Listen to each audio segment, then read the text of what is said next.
All right, good morning, everybody. Welcome to Middays with Marks on 97.5, The Fanatic. I think we might need to edit that, come to think of it. I don't know if people really trust Sean Brace and Ray Dunn. They're on the show. I'm not saying they can't be mentioned, but I think it should be the voice you trust, John Marks, and Sean Brace and Ray Dunn. Oh, man. As we say good morning to Ray Dunn. Hi, Ray. Morning, Johnny. How are you? Oh, I'm fantastic. Sean Brace, good morning. Hello. Oh, ready to go. Good morning to everybody listening on the radio, the 97.5, the Fanatic app, which is tremendous. Live on YouTube. Good morning to everybody watching live on YouTube, all of our chatters. Good morning. And when, like 7, 8 o'clock last night, I'm like, I'm going to be excited. Cole Hamels, Jason Worth on the station yesterday. A lot of good Phillies talk. What's up? I'm feeling very positive with the Phillies. Good conversation. One day away from opening day, and then I see the owner waving a glass of wine around. Tim Kelly puts a phone in his face, and you never know what you're going to get, man. I didn't think that we'd be coming in here this morning at 10 o'clock, but last night the owner of the Phillies, John Middleton, was asked at an event down at the ballpark, was asked about some branding changes at Citizens Bank Park, about the Harry the K being replaced by the Ghost Energy deck. Something with the clock, which I didn't know anything about. They're taking away the clock and they're not bringing it back. And honestly, without the video, I don't even know if we're talking about it right now. But the video was so cringy because it's this old rich guy that is waving around a drink right in front of the camera, and it seems like he was having a good time. There's a 7-foot statue of the guy out there in Coca-Cola Corner. How do we not have audio of him talking about Harry the K? Oh, man. He's lucky we don't. Right. That, I think, then that changes things just a little bit. I saw something. Here's how I saw it. I saw somebody put the quote up, and then I was like, well, that's got to be fake. There's no way that he actually said that. Because yesterday there was a video floating around on social media, and I was arguing with people, and I don't normally do this. Somebody claimed that they were at the airport for 4 hours and they missed their flight because it took them 4 hours to get through TSA. Yeah. And my immediate response was, that's not true. No. There's nobody that's waiting 4 hours and missing a flight. That's not true.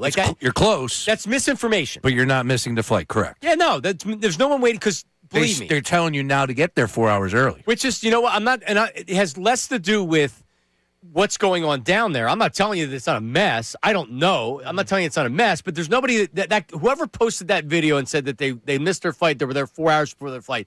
That's not true. It's misinformation. So that sometimes when you see stuff on social media, you don't know if it's true. I thought somebody was just making fun of John Middleton. So then I Googled it, and that's when I see the video and then the quote of what he said. I'm like, what? Yeah. He said what?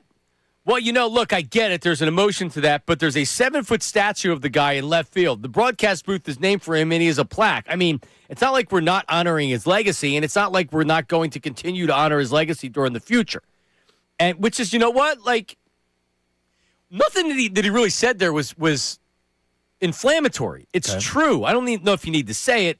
Then he starts talking about By Sam, who was he was Harry Kalas before Harry Kalas, and John Middleton, when he was growing up, By Sam was Harry Kalas. And then he says, so, for example, By Sam was Harry Kalas 40 to 45 years ago before Harry Kalas was Harry Kalas. I grew up at By Sam. You tell me where in this ballpark you can find anything honoring By Sam, who won the same award in 1990 that Harry won, whatever it was, 25 or 30 years ago. So that's my point. We need to do something for By Sam, too, because he was as big for the Phillies as Harry has been. Now, obviously, an older generation, you have to basically be my age, which is pretty old, to really have listened to By Sam and been a fan of his. So, okay, well, why hasn't he honored By Sam if it was that big of a deal? Is there a grudge? Because that's what it sounds like. No, I don't think there's a grudge. I'm just asking that question. It would shock me, right? They play Harry, they still tribute to him. I mean, is he that upset about people being vocal about losing Harry to K's? What do you expect is going to happen? So, I don't know how many glasses of wine or beverages he had, but you know what happens when you have 2 or 3? No, I don't know what happens. Because you have more. It loosens you up.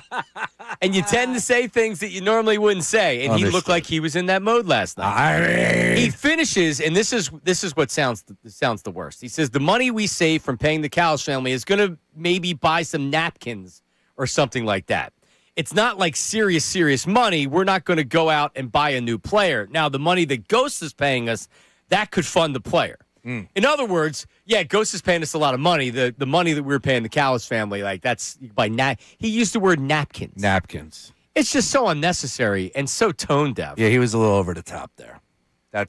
There's no need for that. And if he says that in print, it looks bad, but then you have the video that looks really, really bad. Yeah, look, and it comes back to the vocal majority, right? Because I think there's a lot of people on the timeline that were just like, man, how could you do that to Harry DeCase? But like in business, you can't react to everything. He's got to be smarter than that. The Phillies put out their statement. That's that. That's it. But one of the reasons I respect John Middleton as much as I do, true Philly guy, has been a part of the ownership group for a long time. He's as Philadelphia as you can be. Like he had said, he was a kid in Connie Mack Stadium with Bison. Like the Phillies mean. Look at Josh Harris. That's an investment. That's where he's going to make more billions of dollars when he eventually sells it. Right. That's a business to him. It's more than that with John Middleton. But when you start talking about napkins and the Callis family and Ghost Energy Jack, you can fund the player with that and everything else. That's where people are like, all right, what are you talking about, man? It's just so unnecessary, and it's a really bad look. He used to smoke cigars on the bleachers at Kayak. Do we have the Ray? Before we play the audio? What's your pitch clock? What's your initial reaction to it? If I heard it on the radio, I'd be like, yeah, I mean, not great to say, but I kind of understand where he's coming from, just about anything.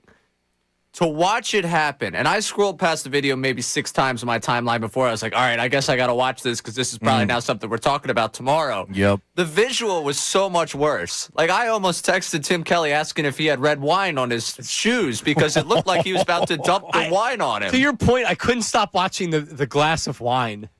Did you do the same thing? Yes. I just kept watching the wine, being like, "Is it like he's waving?" It was going around and just swirling it. I mean, it's like a brand new glass of Merlot. What you do with it? It really, to me, it's more funny than anything else, and I understand why. It was in really bad taste, the whole thing, and I don't think that's how it was intended to be.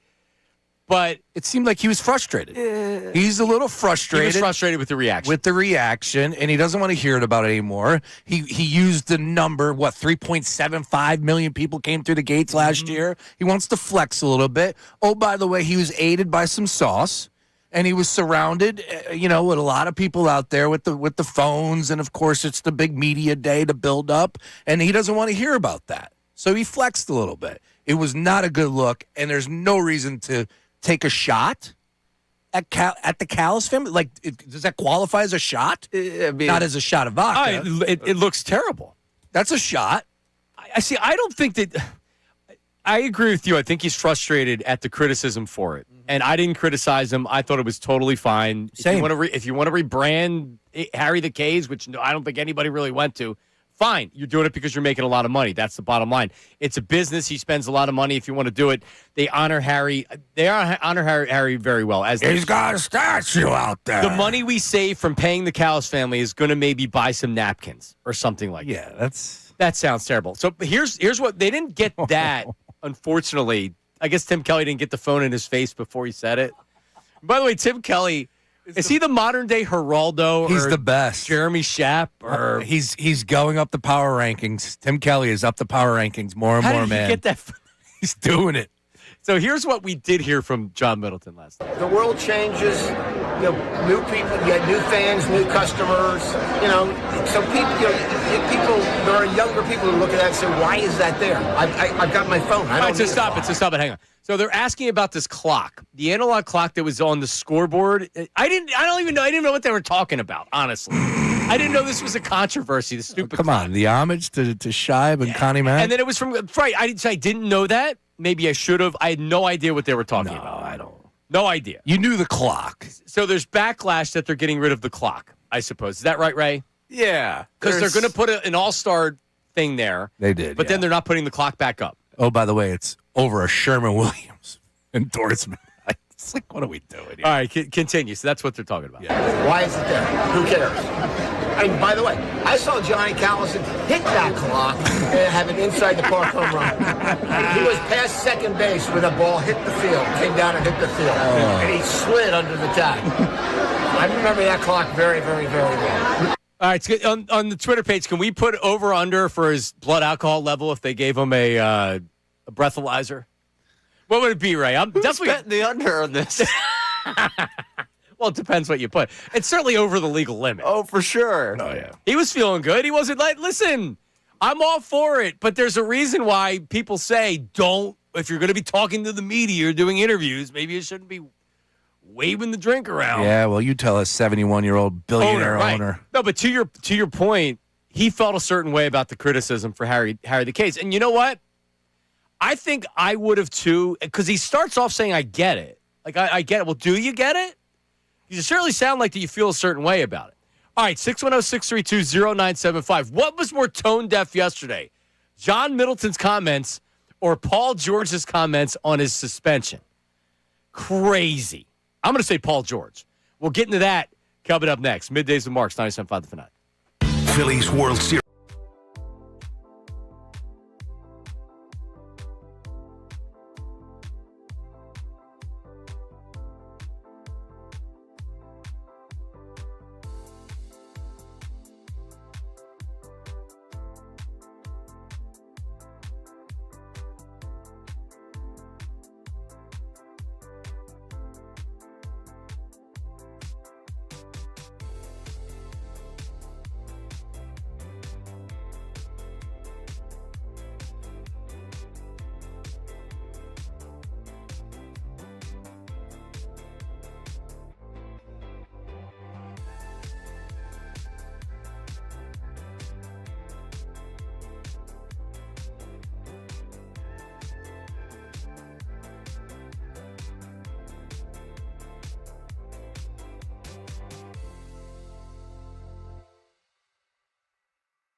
Live down at Xfinity Mobile Arena for the 76ers and the Bulls. And then following the game, we will participate in knockout. I will respond to Ricky Batalco's comments later on in the program.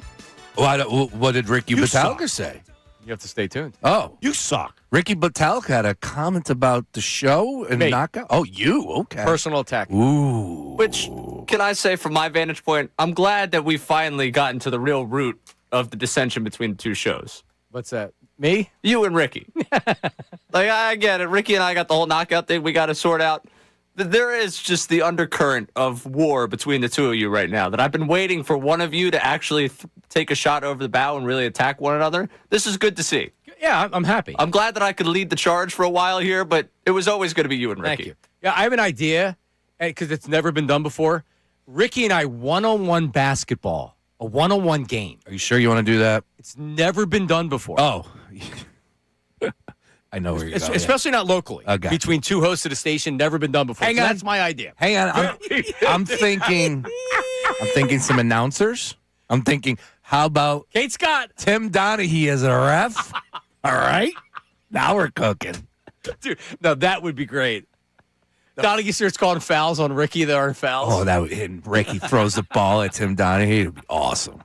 All right, so Ray, set that up. Let's see if we can't do that. One-on-one, never been done before. Are you sure it would just be one-on-one, or do you want like 4 other events? That's not a bad idea. We could arm wrestle, Yeah. do some others. I'm sure I would win that. So a best of 5, 5 athletic events, you versus someone else at the station. Never been done before. Got it. We'll do it. All right, so Ricky's comments, we'll play that coming up in a little bit. Yeah, I don't know what people, and this is a good time to use the voice text line. The Davis Honda text line is the same as our phone line, 610-632-0975. But leaving these voice messages like people have been doing are an excellent way to get involved in the conversation, Sean. That's right. All right, it's very easy. Just like you go and you were going to send us a text, instead use the little plus sign. This is on an iPhone. Use the little plus sign next to where you would put the text message. Hit it, and then a box pops up, and you hit audio, and then you immediately start recording, and you send it, and then it goes to our text line, and we turn it around, and we play it. Name, location, occupation is what we ask you to do. All right? And again, if you're going to text, we ask the same thing. If you're texting the text line just with words, leave your name, your location, and your occupation so we can identify you, and we know the people that are regular texters and voice texters. Mm-hmm. A lot of good ones. John, and you will very, very rarely hear me criticize John Middleton. They spend more money than they need to. They spend more money than most teams in baseball. They spend as much money as the Yankees. They spend it on par with the Mets. Like the Dodgers, the Mets, the Yankees, Phillies, they're the biggest spenders in baseball. And the Dodgers obviously spend a lot more money than everybody, but a lot of that's deferred money. So, when they weren't willing to go over a certain price for Bo Bichette, you did not hear me complaining. You did not hear me criticizing them. I've always said they spend in a luxury tax. They don't need to do that. John Middleton is a hell of an owner. This looks really, really, really bad. For a lot of people waking up this morning and seeing him waving a glass of wine around in front of a camera and talking about Harry Callis, his family, and napkins and things like that, Ray. That's honestly the worst part. I said it, like the visual to me is the worst part because it almost feels like if you didn't have audio, it's like he's waving wine in Tim Kelly's face like, this bottle costs more than on Patterson's worth. Right. It's the old rich guy. Right. Yeah. It's like, dude, you don't have to. Maybe just keep John Middleton away from the cameras after the wine's open. Let him do the opening statements because he did his own version of the fine line speech last night talking about the Dodgers and the Phillies last year in the playoffs. Once he steps away from the podium, let's just keep every reporter away from him. You go drink that nice bottle of red wine, all you reporters that are there. Let's wine and dine you and keep you away from John Middleton at this point. I saw Dick Allen and Johnny Callis that hit that clock. Launch angle. Back in my day. In other words, I saw that. That clock means more to me than it does to you, and I'm getting rid of it. So if I don't get, and like I said, I didn't even know what was going on with the clock. Yeah. So I have no. True. Full transparency here. I knew the clock, recognized the clock. Realized, I remember the clock out there. Sure. Yeah, I do too. Now I do. But had no idea the connection. So you could say shame on me. Need to know a little bit more of my history. Fine. But had but now knowing that, I think that's pretty cool. And maybe hey man, if you're not going to slap up a DraftKings logo like Ray pointed out pre-show and post All-Star break, which something's going to go up there where they're going to get it sponsored, maybe you might want to revisit it. Maybe you might want to say, you know what, that is a pretty cool touch.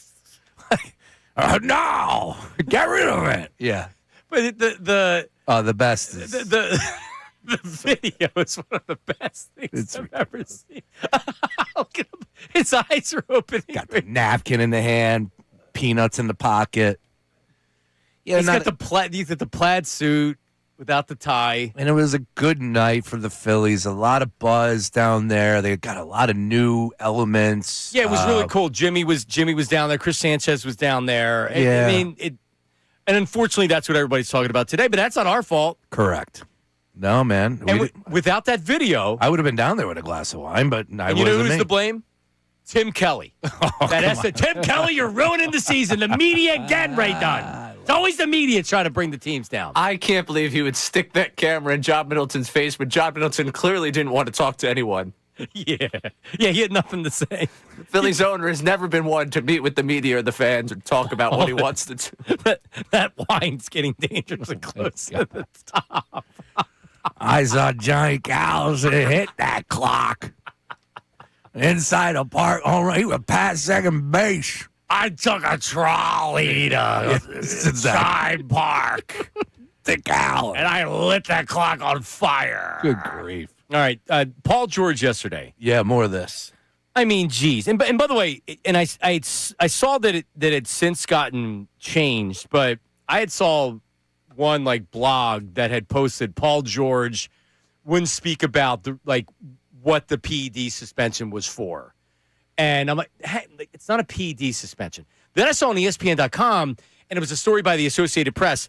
They literally had the same thing in the title, in the headline on the front of ESPN.com. It said Paul George will not divulge what the PED was that he used, or something, whatever it was, and he used PEDs.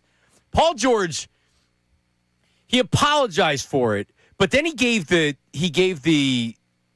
whole mental health, and he's in a much better place right now. And I was trying to read between the lines to what he was saying, but he more or less blamed. But he said, "I've said it throughout my career, dealing with my mental health. I'm no superhero. I'm human, and I made a mistake at that moment."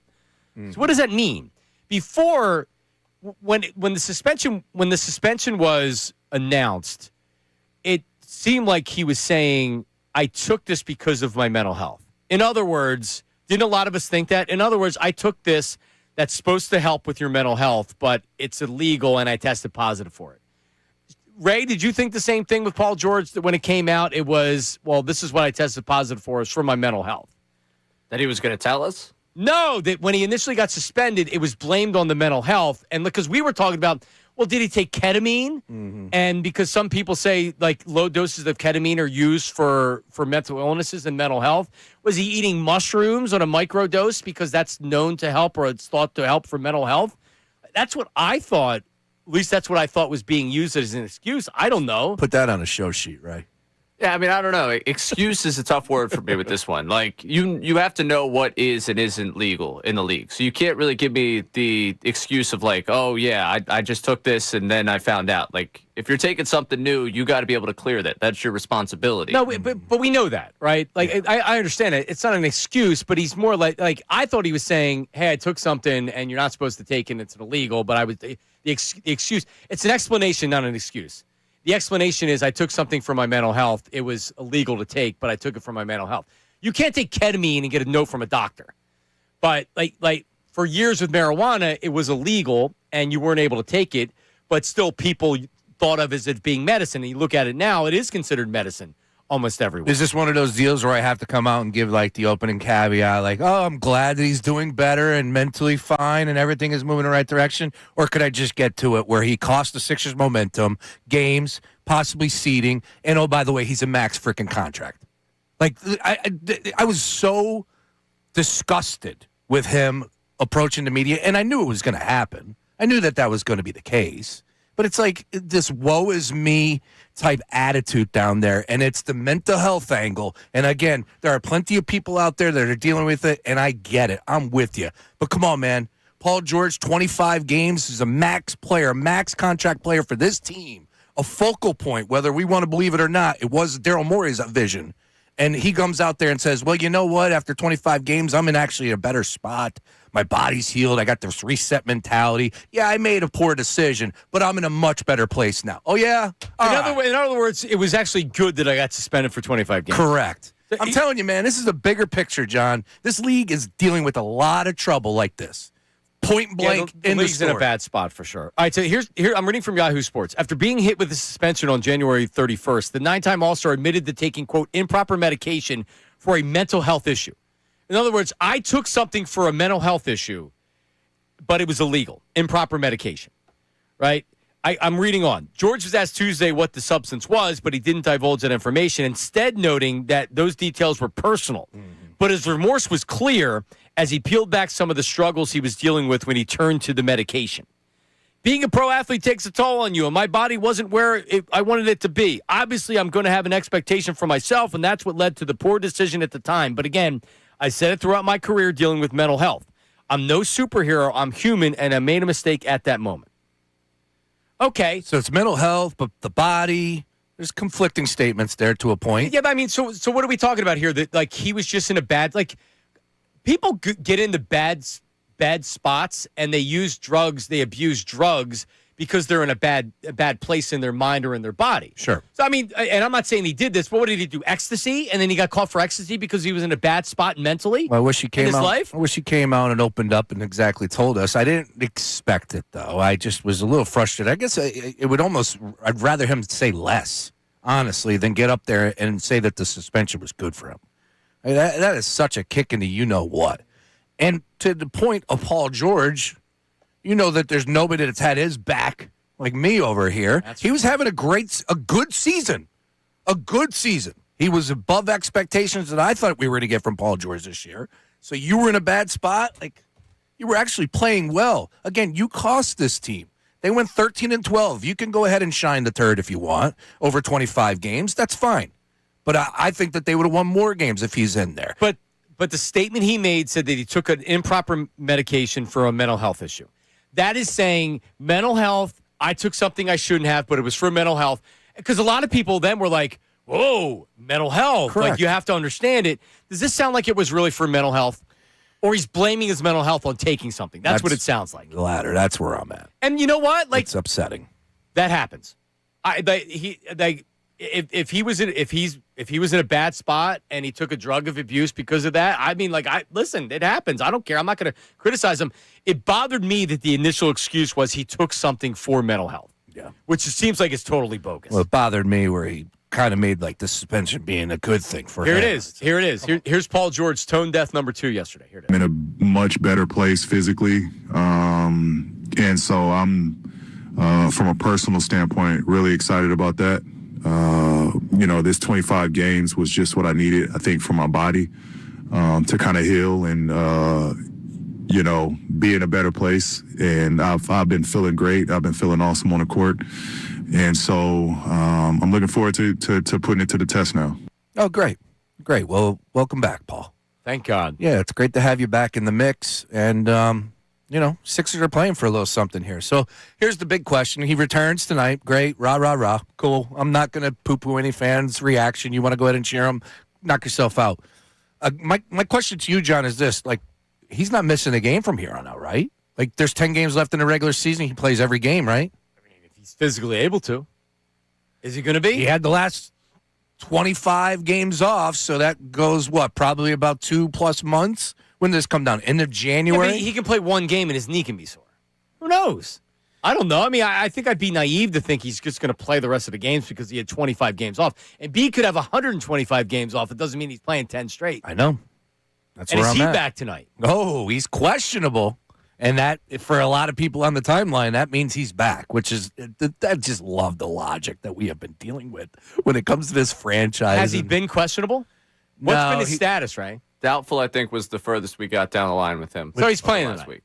Yeah. I think so. Yeah, I think he's playing, sure. I mean, he's been seeing, 2 straight shoot-arounds at this point, where they've seen him shooting around, getting ready to get going. They've talked about him ramping up. He's getting Paul George back with him tonight. Ramp it up. Seems logically. The boys are getting the band back. Look out. About to make... Oh, I can't cheer. I was told, remember, I got to stay on that side.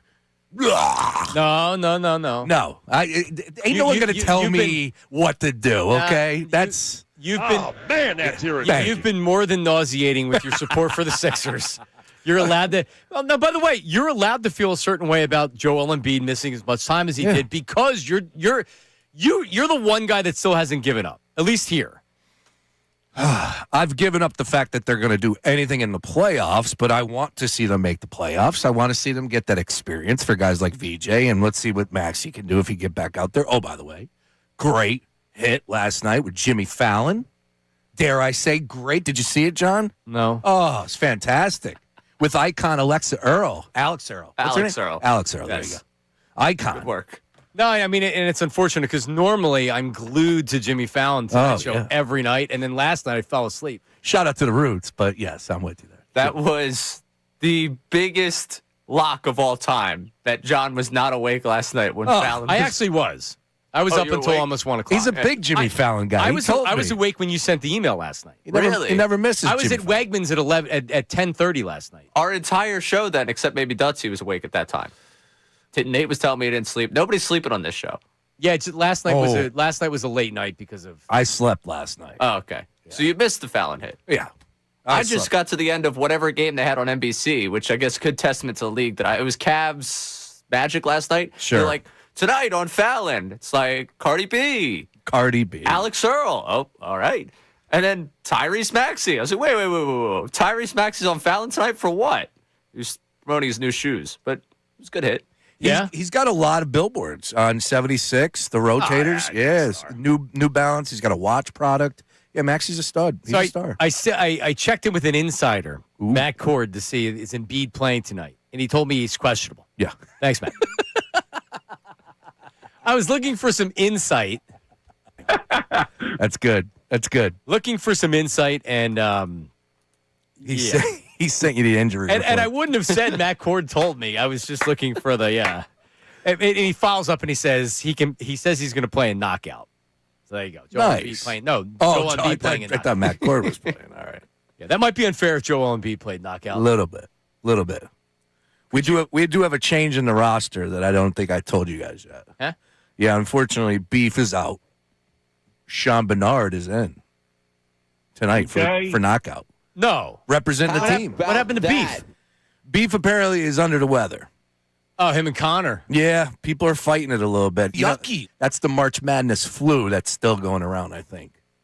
Worn down from the week. Yeah, I think weekend. that's what the case is. Um, But Sean Bernard's a hooper. yeah. Yeah. BLG, Brandon Lee Goutton is going to join us coming up because the Eagles had an interesting signing. Ooh. He's going to be there tonight playing, right? Nice. He's representing Middays with Marks. But We got a good team. We got a deep roster. Good team here. got a good club. Deep team. No doubt about We it. got a really good club. Eagles signed Elijah Moore to a 1-year contract. And anything that the Eagles do, obviously, if it involves the wide receiver, obviously, now you connect dots. Unfortunately, with this signing, everybody connected the dots the opposite way. And I think it had affected you, too.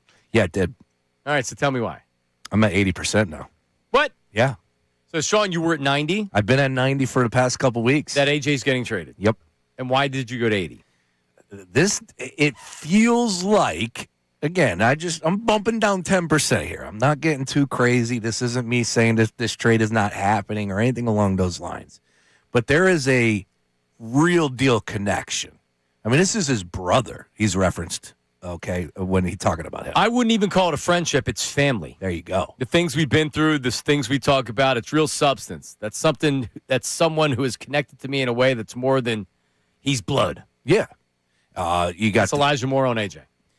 at the end, they have a huge connection as far as with Ole Miss. We're teammates there. Yep. And they work out together. Like, it just feels like, okay, that if felt like I heard Herb in my head there, that if Howie was making a move to at least soften the blow of this trade not going down in June, this is the guy you want in his ear.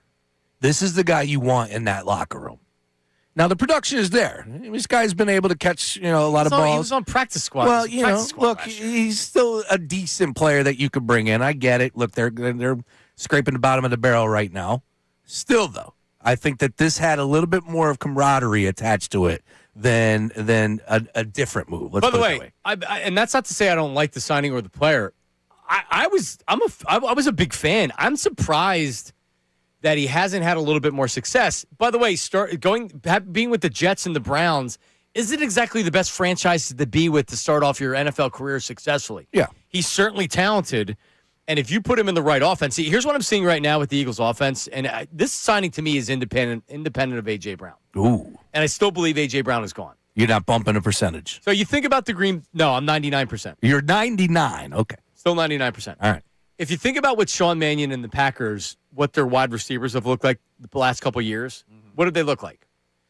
Bunch of 2s and 3s, right? Yeah. Christian Watson's really good. He can't stay healthy. Can't stay healthy. So you have a bunch of guys that are 2s and 3s. So what do the Eagles have? They had Devontae Smith, and now they're taking some darts. And they have Darius Cooper, and now they have Hollywood Brown, and now they've signed Elijah Moore. Maybe they're going to go out and sign another guy. It's almost like what they did with the defensive end last year. Yeah. Get a bunch of names, one of them sticks. And whether A.J. Brown's here or he's not, doesn't really matter. Elijah Moore could make the team. He could not make the team. So is this brought in as a buddy for A.J. Brown? I think this is a little bit, not even a backup plan, but this is definitely something in Howie's mind.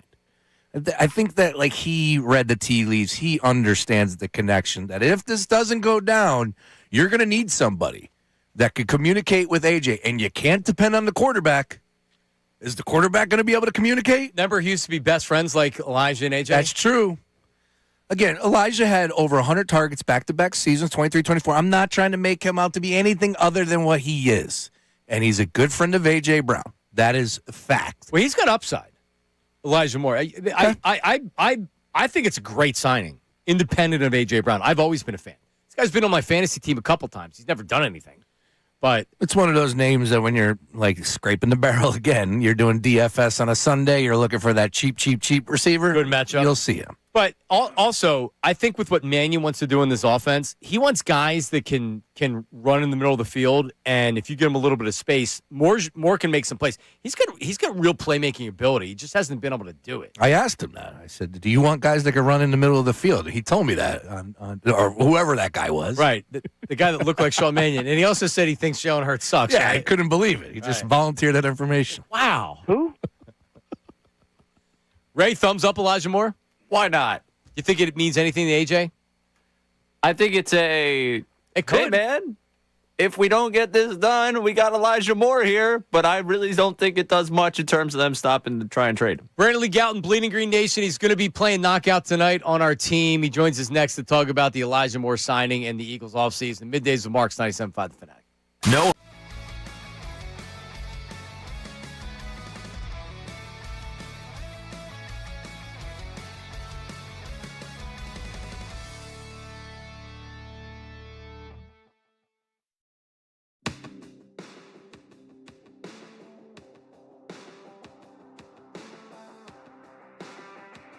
They're the ones that helped to save my life, along with their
split my eyebrow. Like You did Vanilla have a Ice. slit. Yeah. But look, the Turtles. That was a huge deal when he teamed up with them. Hey, honestly, I think you can make the case that he's a one-hit wonder. Yeah, it's tough to argue, but he had a couple. No, he didn't. He had one. The ninja rap. If rhyme was a drug, I'd sell it by the gram. Yeah. I saw. We'll bring up Brandon Lee Goutton from Bleeding Green Nation, who will be participating for Team Middays with Marks tonight at Knockout. What's up, BLG? How's it going, guys? So I think it was. I've actually Googled it before, so it might be early 2000s, late 90s. I saw Vanilla Ice play at the Lagoon in Essington when he was playing with a metal band. Oh yeah. And Ice Ice Baby wasn't that. It was Ice, Ice, baby. Do, do, do, do, do, do. with a heavy guitar. Yeah. Cold. Hey, but Play That Funky Music was a hit. No, it wasn't. I mean, it was a song. It was a song. All right. It was kind of a hit. Were you you look like a Vanilla Ice guy, BLG. No, not mine. No, I think before my time. Yeah, you're a little younger than me. Yeah. Anyway, all right. So the Eagles sign Elijah Moore immediately. Because here's what you have, BLG. There's you that says he's being traded. There's me. I'm now 99% that he's being traded. And then there's the deniers out there, the AJ deniers, that no matter what they're faced with, no matter what evidence is out there, it's, they just signed his best friend. He's not going anywhere. And they just refuse to give it up. So the signing of Elijah Moore, do you believe in any part of you that is to help A.J. Brown stay and to make him happy in case a trade doesn't happen? I think you can say, if you're trying to be, optimistic in terms of AJ being back, you can be like, well, this is a last-ditch effort by the Eagles. But even then, I'm not buying it. To me, this is a player who I'm not even sure he's going to be on the roster this year. This guy's played 19 career special team snaps, and he's going to be a depth receiver, especially if AJ's here. So I'm not even seeing where he has a role if AJ's on the team. Yeah, I think we were talking about it last segment, and yeah, he may not even be on the team. I mean, right now, and I like the player. We'll see what he looks like here with a good organization, but what you're seeing from Howie is this is a no-risk signing. You bring him in, if he flashes in this Mannion offense, and I think in particular the Mannion offense and what he offers as far as a receiver, he may come to a mini camp and Mannion says, man, I really like what this guy is.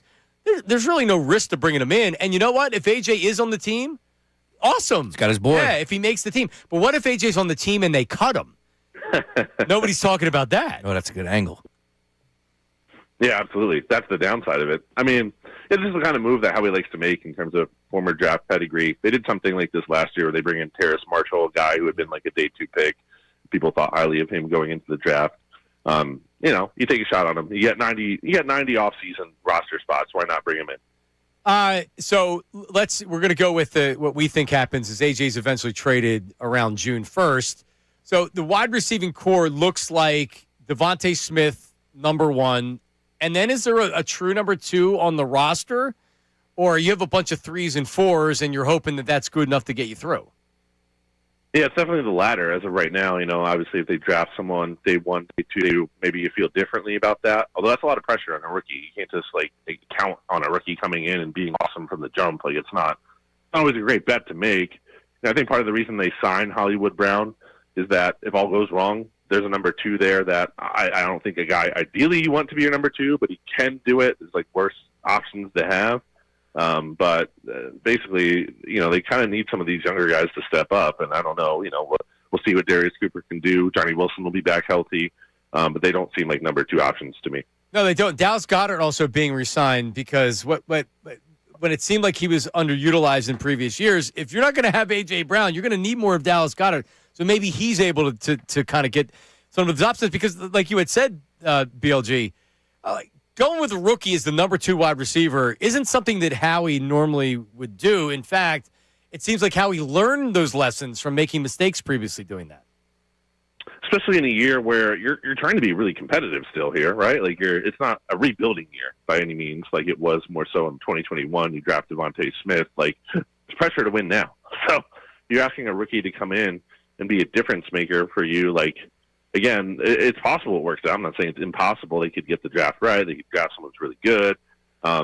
Certainly you want to draft someone who's part of the equation there, but just to rely on them to be Jalen Hurts and that's another thing. The Jalen Hurts of it all. Trust is obviously such a big factor with him when it comes to even targeting these guys, and that seems like a lot to ask from a rookie. BLG, back to Elijah Moore. I mean, there's multiple pictures of these guys together with no shirts on. I mean, they call each other brothers. I mean, these are boys. You mean that you don't think that this had anything to do with potentially being in the back of the locker room? You need that voice because we can't depend on anybody else to have AJ's ear, right? Like, I can't look at Jalen anymore. I don't think they're boys anymore. Is Jalen Hurts, BG? This is the question I have for you. Is he the favorite? You know how we got the favorites on the iPhone? Is Jalen Hurts a favorite on AJ Brown's iPhone? What is your thoughts on that? Maybe it used to be. I don't know. I don't know if that's the case now.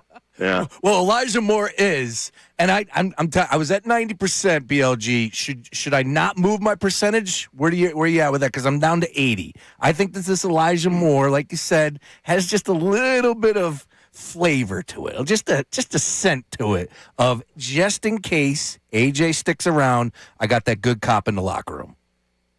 Well, I'll put it this way. Like, I don't think the Eagles, are excited about, I don't think they want to trade A.J. Brown in a perfect world. I don't think that's ideal for them. Again, I just think that might be the reality, or likely is the reality they're facing. So, again, if you want to say this is a last-ditch effort to try to make things work, or to kind of be like, hey, Patriots, look, we're going to keep A.J. We just signed his best friend. There's some kind of leverage play by Howie here.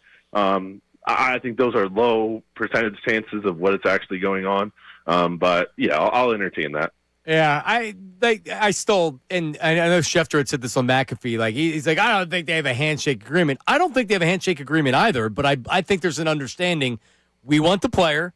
He wants to be traded here.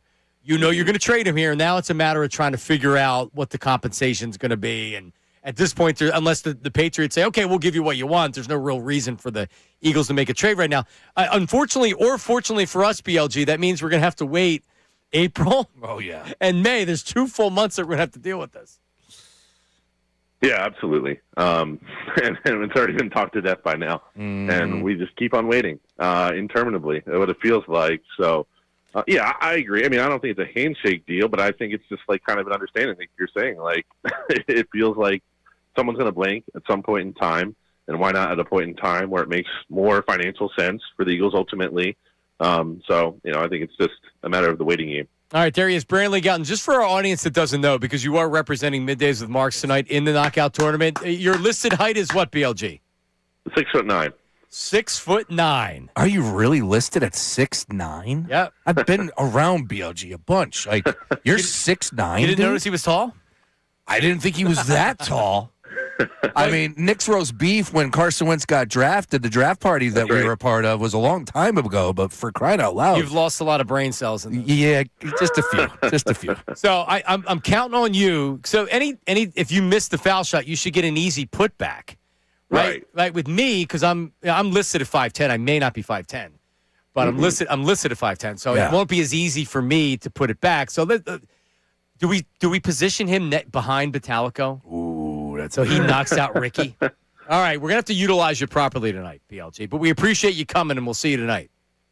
Sounds great, guys. See you there. All right, man. Buddy. There he is, Brandon Lee Goutton, Bleeding Green Nation. Yeah. What do you think, Ray? I couldn't include him on the knockout odds, but I do feel really good about his odds. I think we need to put him directly behind Ricky, because he's technically a listener. He's not a part of the staff. He just could also just show up there and just walk behind Ricky and That's be what like, I'm saying. Oh, who's the tall guy? He just kind of slide, whoever's behind Ricky is tough. He's just going to slide behind him. All right. He's one of the few people in media where he goes to interview an athlete and he's actually towering over the athlete. Yeah, normally there's small guys like us. Yeah, usually it's like, oh, wow, look how small that guy is. Yeah. I'm listed at 5'10", Sean. I got 6. Oh, a matter of fact, on my brand new Real ID. Oh, did you get it yesterday? Oh, my How long? 2.5. That's what I figured. Now serving A135. Well, there's always a lot of urgency at places like that. Ooh. Now serving A136. I heard that for 2.5 hours. At least you got it. Did get it. Man, that's and do you know what the change is? All it is a bleeping star. I know. Is it a cash grab? Is this what the Are real? you kidding me? Is that what the real ID was? The fact that you can just go online and put your name in and pay $45 and you don't have to do it. It doesn't check you when you do it. Yeah, but those are only 10 days, though. No, I know, but still allows you to get on a flight. Yeah, I guess. All right, coming up, some NBA news, plus lots of Phillies talk in the 11 o'clock hour, and we have our conversation from yesterday with Jason Worth, and Cole Hamels had something to say about Aaron Nola. That was actually really interesting. That's coming up next, Middays with Marks. Now on 97.5 The Fanatic Sports Update. One day away, I'm Ray Dunn with this Fanatic Sports Update. The Phillies season starts tomorrow. Their 26-man roster is due today at noon. Tomorrow we get a chance to see the team take the field for the first time down at Citizens Bank Park. Christopher Sanchez on the mound against the Rangers. That game starting tomorrow in the 4 o'clock hour. The Eagles signed wide receiver Elijah Moore yesterday. The 25-year-old wide receiver spent 2025 with the Bills. Adam Schefter was on with Kincade and Salciunas earlier today and was asked whether or not that has anything to do with the current A.J. Brown conversation because the two are best friends. I've seen it floated out that obviously they are very close. They have a great relationship. I don't believe that's why they signed Elijah Moore either, although it doesn't hurt. Lee Goutton also echoed that sentiment when he just joined us that last segment. You'll be able to catch both those conversations on our website or the Fanatic app. Flyers lost 3-2 last night to the Blue Jackets. They are 5 points out of a playoff spot. Sixers have the Bulls tonight. Paul George will return from his suspension. Joel Embiid is questionable. We have our knockout night tonight down there at Xfinity Mobile Arena. This update is brought to you by the Hartford Auto Insurance. Drivers 50 and over can count on the Hartford Auto Insurance for protection that brings peace of mind. The Hartford, your protection is their passion. Provided by the Hartford Insurance Group, Incorporated. I'm Ray Dunn, your home for the Sixers, Flyers, and the Union. 97.5 for the Fanatic and the Fanatic app.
So it's a one-hit wonder Wednesday. I realized after you played Vanilla Ice last time when Sean's like, he's not a one-hit wonder. He is. Yeah, he is. Again, the rapper's delight. I'm not the biggest aficionado for the Sugar Hill Gang, but rapper's delight. It's hard to call that a one-hit wonder because it's really hard to imagine that Sugar Hill Gang only had one hit. It's hard to imagine listening to that in 2026 and liking it, honestly. Dude, I watched yesterday or 2 days ago. Yeah. There's on Netflix Red Hot Chili Peppers documentary about like the early days. It is fantastic. It's 90 minutes long. I think there's a local connection as far as the thing is concerned. And Anthony Kiedis was inspired to become a lead singer because of Rapper's Delight. Really? Sugar Hill Gang, yeah. Wow. How about that? Does Anthony Kiedis come off as a bad guy in the documentary? No, he does not. What comes off in the documentary is that these guys were destined for greatness despite the fact that they were in just massive screw-ups. Yeah. And it's crazy. It really is. But they had a sound and they had a vision, and Flea was a big driving force in that, who, oh, by the way, was not a rock music fan. He played the trumpet. He was a jazz fan. He said rock music was for stupid people. Really? And he got talked into it by the guitarist who passed away, Halal. I forget how to say his name. Halal? Yeah, Hillal. He was the original guitarist of the Chili Peppers. He passed away due to heroin. Under the Bridge, that's what that song Him is. and Kiedis were doing a lot of that. And it's a really good 90 minutes. I promise you, press play. You will love it. Yeah, check it out. Doesn't seem like Sean has 28 hours in a day. Yeah. For all the stuff he does. And he takes naps, too. I am a napper. He's out. He watches Netflix. He naps. I do one of those things. I have to ask this. I am a napper. You have 2 young children. Yes. How do you take naps? When Lane takes a nap? my little guy takes a nap, I can pass out fast. Me too. Yep. Out. 10 minutes, 15 minutes, and I feel like a new man. Like, that has not left me. There are people out there that will tell you that they will curse the afternoon nap. That's not me. So before, I will say this, we got some other stuff to talk about. I would never take a nap for 30 minutes because I would feel terrible after waking up.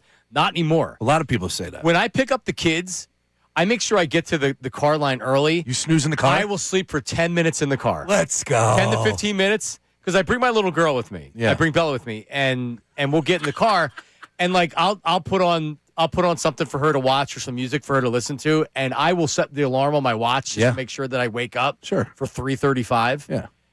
I'll be out cold in a second. Yeah. And I'll be out for 10 minutes. I feel great when I wake up. That's where I'm at. I've always been a notorious napper. I will. The notorious napper. Yes, I will shut it down for 10, 15, 20 minutes, and I am good as gold. The notorious NAP. Yeah, that's definitely the name. That'll be his album cover. And now. All right. Well, there you go. Ray, some NBA news quickly. The NBA approved their vote for league expansion or to explore league expansion. Which means, I guess, they're going to do league expansion. Right. You just Seattle gotta and find Las Vegas. Yeah, a couple of people with $7 to $10 billion. That's the only hurdle right now. Plenty of them out there. Yeah. They'll be able to put it together, I'm sure. Yeah, because then the franchise will be worth $14 million in 5 years. Yeah. You just need $10 billion to get it done. Only $10 billion. Well, that's where LeBron James is going to come in. He's going to be an owner. They said he wasn't They said Fenway wasn't going to go in. Yeah, well. LeBron wants to be an owner of an NBA franchise in Vegas. He'll be on another. Yeah, he'll be in another group. Yeah, they'll bring him in for sure. So you have that. Phillies tomorrow. We're out at Maggie's Riverfront Cafe. It's 10 to 2. Season, boys. Ray's out of the cage. He'll be with us. Let's do it. Going to be a lot of fun. Giveaways. Phillies away game tickets we're giving away. So come on out. Give it away. Give it away. Give it away now. There you go. Lot to talk about with the Phillies, other than John Middleton waving his glass of wine. You know, so I was telling you guys about it's so bad that I can't remember his name. Who was the guy that I texted everybody about that I said would be a good baseball guest? Decker. Cody Decker. Cody Decker. Thank you. Played professional baseball. Really good personality on radio. Doesn't he do a show with Michelle Beadle? He did with Sirius, and it was good. It was good. Yeah. What you got a little stank face on Beadle. Yeah. You're not a Beadle guy. I don't. Yeah. All right. Well, Cody was good. Very entertaining. And again, we have to be honest about 162. A little bit of a lull. I like entertaining. Yeah, exactly. So He said something yesterday talking about the Phillies. Yep. This is it. This is it. After this year, if they don't get the job done, you have to blow it up. Are we at that point? No. I don't think so. I don't think you can. But are the fans? Yeah, the fans were this year. They won 96 games last year. No, unfortunately, I mean, it's. You're right. It is an interesting comment, and it's not. I think a lot of the devil is in the details. But who you get rid of this year? Let's say you win we predict 93 games. All right, if they win 75 games and everything goes to hell, okay, maybe. But how are you blowing it up? You just signed JT to a contract. Are there going to be teams lining up to get a 36-year-old catcher that has $30 million left on his contract? So he's not going anywhere. Could you trade Trey Turner? If you trade Trey Turner, then that kind of begins the blow-up. But then what about Kyle Schwarber? Kyle Schwarber just signed a 5-year contract. Bryce Harper's under contract for a long time. I don't know how you blow it up. They have Chris Sanchez. They have Jesus Luzardo. Blowing it up to me means you're starting over. You're not going to do that. Yeah. Are you? I mean, you can make the case that you're saying it's not going to work with this core. We have to make some moves. What's that move? Yeah. You move off of Trey Turner? Is it Stott and then Bohm and then you're getting That's not new people? blowing it up. No, that's not blowing it up. You're right. No, and he was trying to find a way to pick anybody but the Phillies, but I think he ended up coming back to the fact that the Phillies are going to win the division. Huh. There's a lot of people that are down on the Mets, which is a good thing because right now the odds makers are saying that the Mets are favored to win the division. I am not hearing that across the national media. Right. Everybody in the national media that I'm paying attention to picking the Phillies to win the division. Yeah. All right. Jason Worth actually talked about the whole running it back thing, and on our show yesterday. Here's Jason Worth. No, you got to be careful, man. I mean, if you got a winning formula. You won 96 games. You went to the postseason. You know, the clubhouse is important. Chemistry is important. If you got a good thing going on in there, you don't want to shake it up too much. You know, one addition in the wrong direction can mean a lot. So I think you go back at them with what you got. You know, you piece it together as the season goes on. Maybe you get opportunities to add a bat here or arm there, but nothing wrong with that philosophy for sure. He's right. I wanted Bohm traded. They were going to trade him if they signed Bo Bichette. They didn't sign Bo Bichette. Bohm, to me, is still probably a slightly above average player. He didn't give you the power that he wants, but he's a good enough player. Right? Like you don't have a hole at third base defensively or offensively. He's going to be your cleanup hitter. He's miscast as your cleanup hitter. I get it. I don't want him batting cleanup either, but he's your best guy to bat cleanup with this lineup. They still have a good club. Oh yeah, but I don't. We got a really good club. Yeah, I feel really good about the Phillies going into the season. I do, and this just isn't me talking myself into. We do it with teams where because a lot of people were negative after the Bichette stuff, me included, and then you get to the regular season, you talk yourself into the Phillies are going to be good. I'm not talking myself into it. I think now I finally calmed down from the way the season ended last year, and. Look at the pitching staff. Look at the bullpen. Yep. The lineup's still good. Oh yeah. But would anybody be surprised if the offense cost them again in the playoffs this year? You shouldn't. Right? That's so far away, and who knows what they do at the trade deadline, if they add, if they're healthy. There's so many things that come into that. But right here, right now, this lineup should deliver. This lineup should come out and get the job done, and they should open up the season. Let's have a look-see. What do you say? I know they got the Nats, right? Rangers, Nats. So where are we with the expectations? I think the Rangers are going to be a little bit better than what people say as far as this year is concerned, but still, they're coming here to open up shop. That place is going to be buzzing. You got the next day off, so it's that intriguing Thursday, Saturday, Sunday deal. I'll give 2 or 3 to the Phillies. They take 2 or 3. Win the first 2 series out the chute. Yeah, I do, and I think the offense comes together. It'd be great to get off a hot start, but remember, 2 years ago we had almost a historic start in the first half, and then they fell apart. Yeah, they went to London. Oh, that's right. The London screwed the whole season. Alvarado end of that game, and then you remember the year that Girardi got fired. They were terrible and turned it around. Like I get it. What's the cliche? You can't win a championship in April, but you can lose one. Mm-hmm. That's a good one. And Jason, we didn't ask him about it yesterday, but previously he had said that he almost wasn't even trying until June. You're just going through the motions.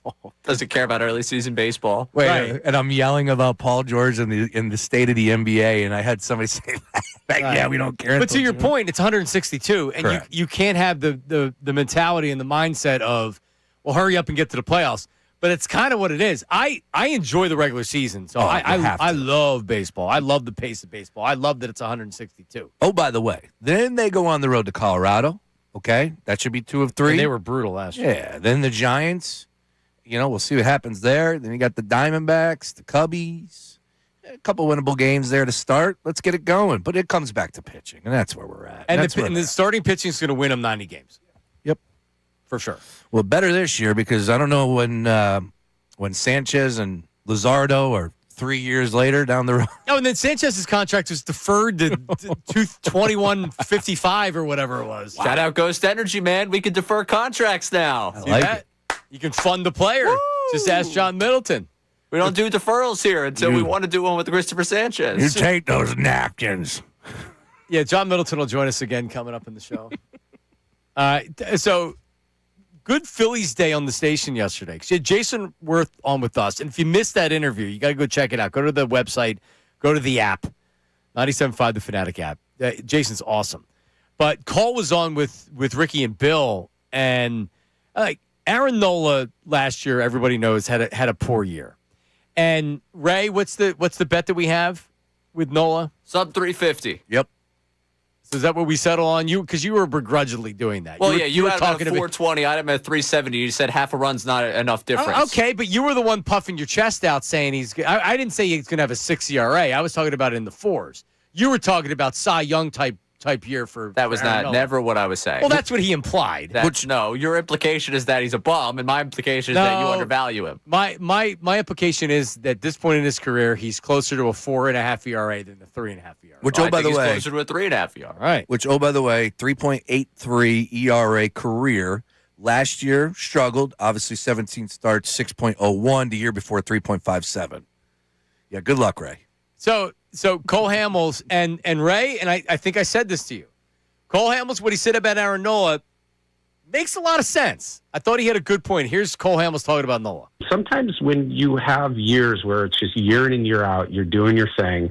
I mean, he's putting up big numbers, and people were, you're kind of not noticing. You just know, hey, that's just Aaron Nola. He's going to go out 200 innings. He's going to get close to his 200 strikeouts. He's going to make every single start. He was accountable, and sometimes the body just hits a wall and something unpredictable happens, and you don't know how to manage it because you're so accustomed to never missing starts, never complaining, taking the ball and doing what you need to do. And he does. He has a very old school mentality. So I think this last year really kind of taught him something. As you're getting older, things don't go as smoothly as it did in your 20s. I think it was a really good test to what he needed to learn to get to the next level and still maintain who he is. And I love what he was able to do in spring training. I know he was with Team Italy, and you just have to respect how he went out there in big moments and in kind of those exciting games early on, and you could see his stuff. And you saw how he put in a lot of time this offseason to make sure that he was in better shape. And I think he's going to make up for a lot, and you're going to see the normal Aaron Nola.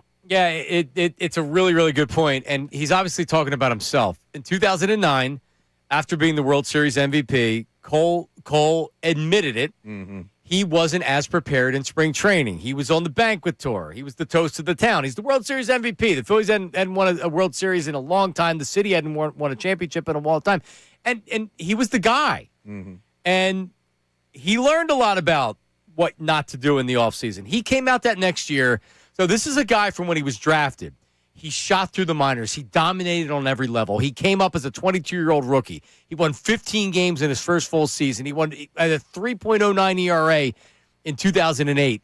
And then he stumbled in 2009. And honestly, when you look at the numbers, he wasn't as bad as you would have thought because the ERA was only 4.32, but he was 10-11. And at one point, if you remember, he had said that he just wanted the season to be over with. And that was taken as, he's quitting. All the Hollywood Hamels is quitting. Hollywood Hamels. Remember that? Oh, yeah. He's soft, is what a lot of people said. Yeah. He's soft. And by the way, it was also that toxic trait or that toxic opinion was also, I mean, that was a lot of sports radio, and that became a big thing with callers and hosts and things like that.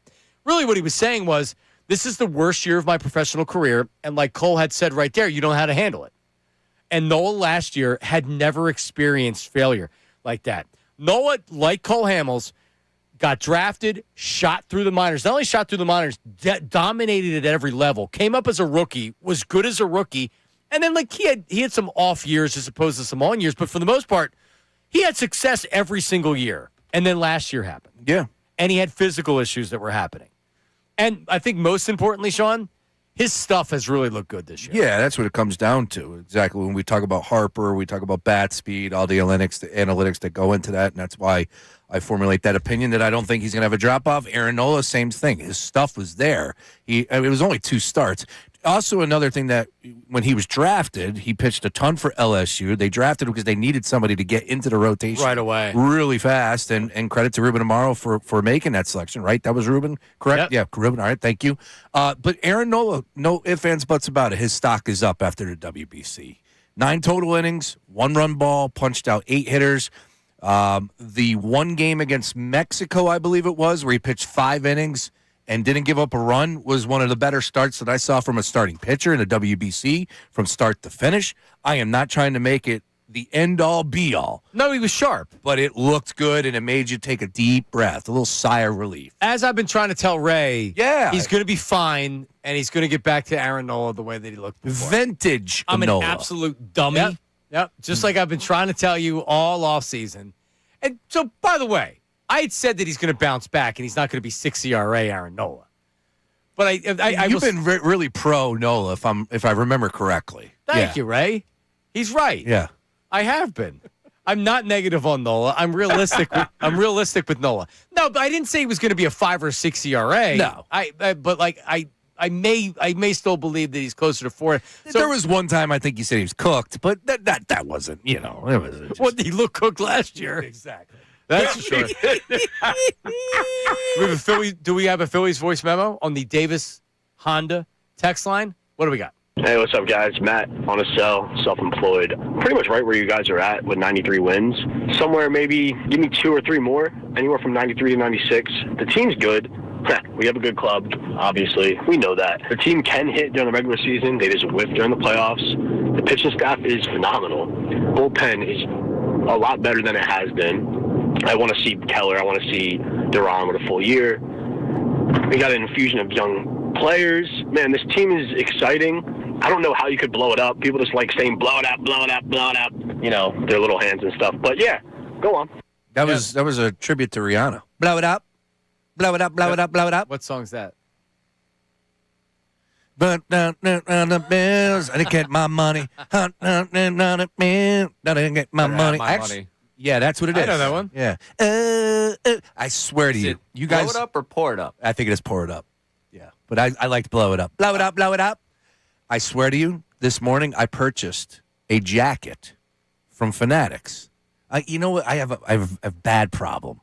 And this is why my wife put the 3-day ban on me. If I see something on the timeline, I can't purchase it immediately. I got to wait 3 days. To make sure that it's not an impulse buy? It was an impulse buy. It was $18.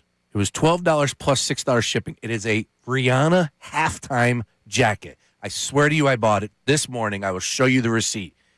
I don't want to show you this because I thought it was a good purchase. It was $18. Is this for you? Yeah, it's for me. Yeah, it's definitely for me. Here you go. Let me see. Show the YouTube chat as well. I can't get my money. Look at that. I bought that this morning. It's an NFL jacket. It was regularly $108 from halftime. When did she do halftime, Ray? Pregnant a couple years ago in Houston, right? Fenty, USA. That's her hand holding the football. For a bit for $18, yeah, it's worth it. That's why I bought it. Yeah. And now she gets brought up. It was meant to be. Right. Well, look at that. How about that? That's some synergy, right? That's some higher power stuff right there. It was meant to be. All right, voice. Also a good deal. Voice text and the phone line and the text message. The Davis Honda text line. 610-632-0975. 610-632-0975. I think John Middleton's going to join us coming up in a little bit. Also, so we'll do stock up and stock down on some of the Phillies. All right? Because he had said stock up. Like, are we stock up on the Phillies right now? Sean, stock up?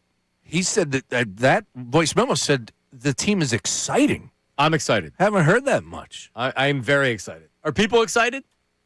Ray, you excited? I'm fired up. All right. But it's baseball season, boys. You know how I feel. Excited. It's baseball season, boys. All right, that's coming up next. Middays with Marks, 97.5. Now on 97.5 The Fanatic Sports Update. Just one day away. I'm Ray Dunn with this Fanatic Sports Update brought to you by Corona. Kickoff opening day with Middays with Marks and Corona at Maggie's Waterfront Cafe, March 26th from 10 to 2. Enjoy drink specials, Phillies ticket giveaways, and exclusive T-shirts. Corona, the official cerveza of Major League Baseball. Limes in. Play ball. Must be 21 plus. Drink responsibly. Philly season starts tomorrow. Within the hour, we will have their official 26-man roster. No surprises expected at noon. And then tomorrow, Christopher Sanchez takes the mound against the Rangers down at Citizens Bank Park. Eagles signed wide receiver Elijah Moore yesterday. They also brought back tackle Fred Johnson. Moore spent 2025 with the Bills. Is good friends with A.J. Brown, and Adam Schefter was asked today on Kincade and Salciunas whether that has anything to do with the A.J. Brown trade rumors. I've seen it floated out there. Obviously, they are very close. They have a great relationship. I don't believe that's why they signed Elijah Moore either, although it doesn't hurt. Flyers lost 3-2 to the Blue Jackets last night. They're 5 points out of a playoff spot. Sixers have the Bulls tonight. Paul George will return from his suspension. Joel Embiid is questionable for this evening. This update is brought to you by Odoo.com. All your business apps in one place. Run a business hard enough. Odoo makes it easier with one simple, all-in-one platform. Starts at Odoo.com, ODOO.com. I'm Ray Dunn, your home for the Sixers, Flyers, and the Union. 97.5 for the Fanatic and the Fanatic app.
It's pretty well hit. Harris is on the run out to the wall. It's gone! The first major league home run for Otto Kemp.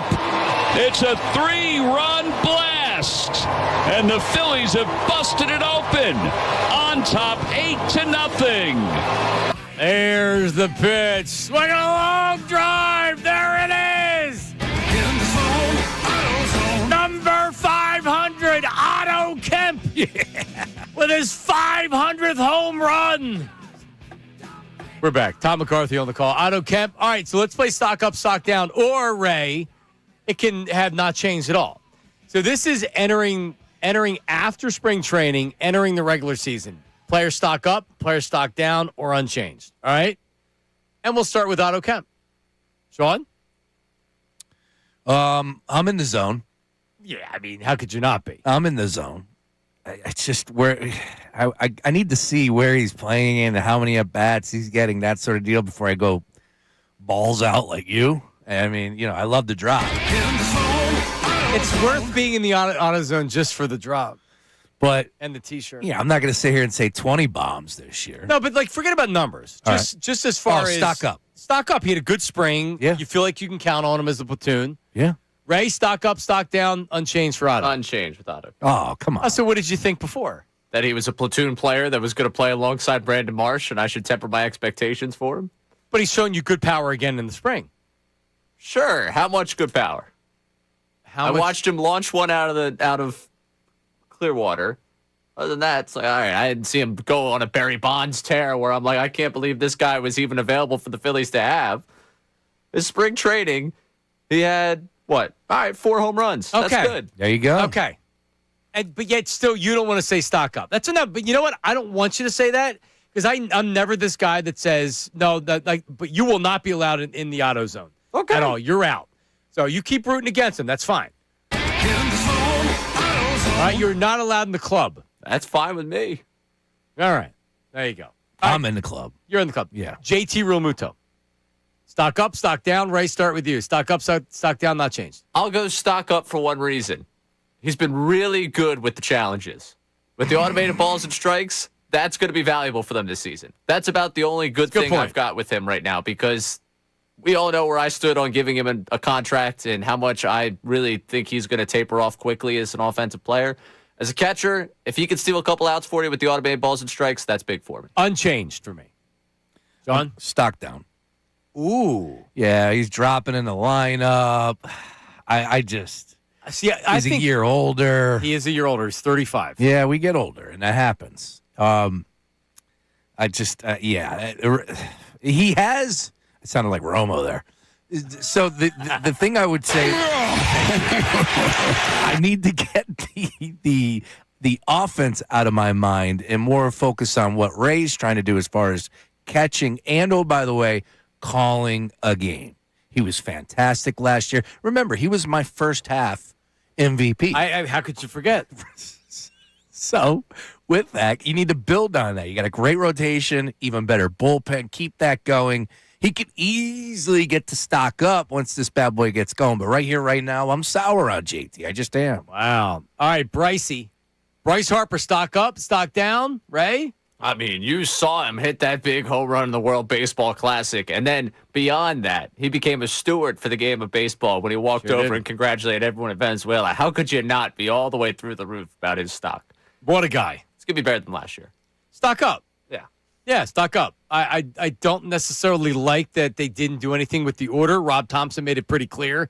It's not guaranteed to remain that way. I don't know if you heard those comments where he said we'll have to see. It's pretty clear that he wanted to bat third. Okay, that's fine. But no more complaining about the protection behind you. You had an opportunity to have Kyle Schwarber hitting behind you. So I'll go stock up with Bryce. Oh, I'm all the way up. I mean, we are through the roof. This isn't just something that's rising. No, we're already there. Might as well just call him the Blue Chew Player of the Month. I'm fired up for Harper. And you saw it. You saw what he brought. You still, again, I get caught up in the metrics because it's so important to power hitters. And this guy still has it. Oh, by the way, Dombrowski said he's not elite. You don't think he's thinking about that? You don't think that he's ready to step to the plate on Thursday at Citizens Bank Park and the people are going to go absolutely ape? You know what? Yeah, we're not just heating up, man. We're full throttle. We got boiling water just coming over the side of the pot. I like feeling it in my hands. I am fired up. Bryson Stott, stock up, stock down, unchanged. Start with you, Sean. I'm buzzing for Stotty. I'm buzzing. I want to be a believer for Bryson Stott. And people started selling me a little bit with the... Oh, there's people jumping on the Stott train. With the trends from second half of last year. Yeah. I'm buying into that. Okay. So I've always been a stock guy, though. That's been a little bit of a flaw with me. I'm a stock guy. He hasn't really lived it up to the expectations since he had that one good season, right? And I look. You know what he hasn't been? Consistent through a full year. He'll have the half a season. Correct. He'll have a good stretch. Because I do believe his approach at the plate, he knows what he's doing up there. I don't know if he gets banged up a little bit or whatever, but I still believe he's a better player than he's shown so far. Sweet stroke.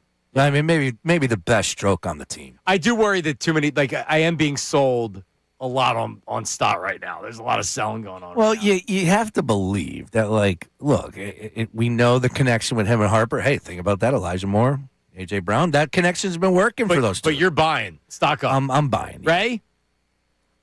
Yeah, I'm not buying with everyone else.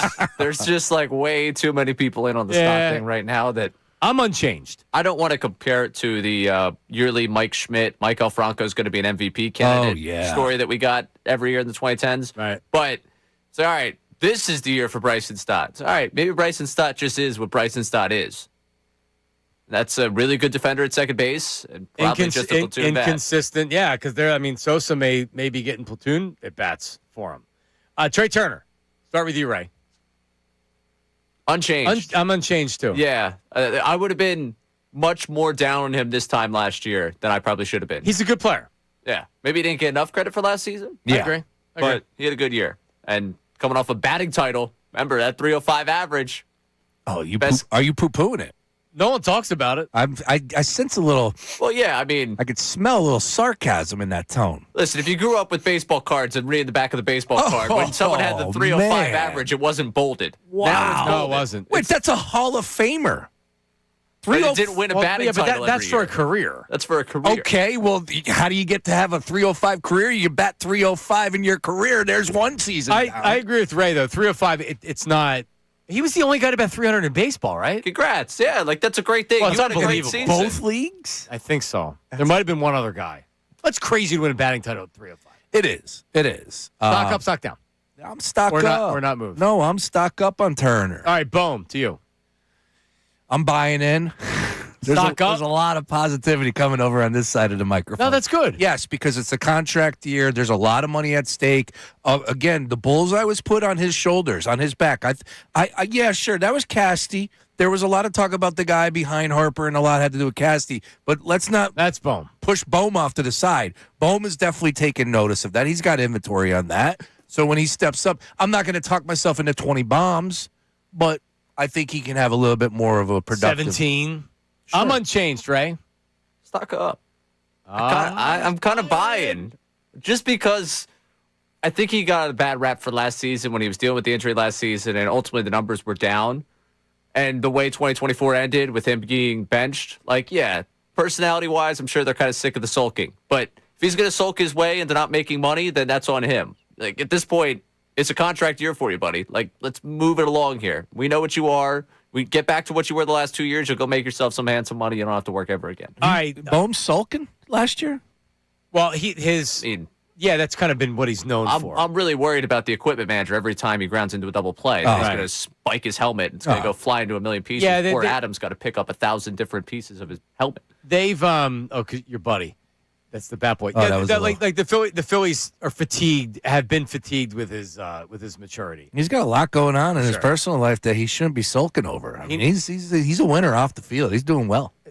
Why, the Dolan? Yeah, is he look, still they're dating still her? dating. Yeah, Are they? man, they're hot and heavy on the timeline. I see her posting on Instagram. Haven't seen her on ESPN in quite some time. Warms my heart. Quickly, Justin Crawford. I'm way up. Let's go. With Crawford. Yes? Up? Absolutely. Buying? Kid's a stud. Ray? Yeah, I still need to see more. Oh. Come on, unchanged. Ray. Up. Marsh. Yeah. Well, compared to his reaction, I feel good about this. Yeah, you got your guy on the other side of the platoon. That this is what Marsh is. I think it's what he is. All right. They have a good club, and then Garcia in right field. So I'm down. Oh, man. How could you be down? Because everybody thinks because he's got big biceps, he's going to hit 30 home runs. A lot of people are, you should bet in cleanup. He's going opposite field. Well, you have plus 80 and a half. Yes, I'm in on that, as Tom McCarthy loved. And his point was like, hey, man, that's a great season. He also said that, you know what, if he has 13 home runs in the first half, that's a great season. All right, coming up, we have bold predictions from each of us on the Phillies. And I owe two because I didn't get to one yesterday. That's coming up next. Middays with Marks, 97.5 The Fanatic. All right, let's talk about my new garage. So I meant to take a picture of it. So I didn't even realize how crappy my garage floors are. The stains are all over the place. The cracks all over the place. The pits are all over the place. So if your garage floor has stains, cracks, maybe bad epoxy, God, that looks bad. It makes your entire garage look bad. That's why one quick call to Comer & Cross Concrete Floor Coatings at 1-800-NEW-FLOOR. Man, they can make it look brand new. It will look brand new. They can install a gleaming new Comer & Cross garage floor in just one day. A Comer & Cross garage floor is like pulling into a new car showroom every night. So think about it. You're coming home from work, you open that garage door, and you see the floor, and it's showroom perfect. Guaranteed your garage floor will never chip, crack, or show tire lift like epoxy or paint ever with Comer & Cross. And they make it so easy. They're in and out one day.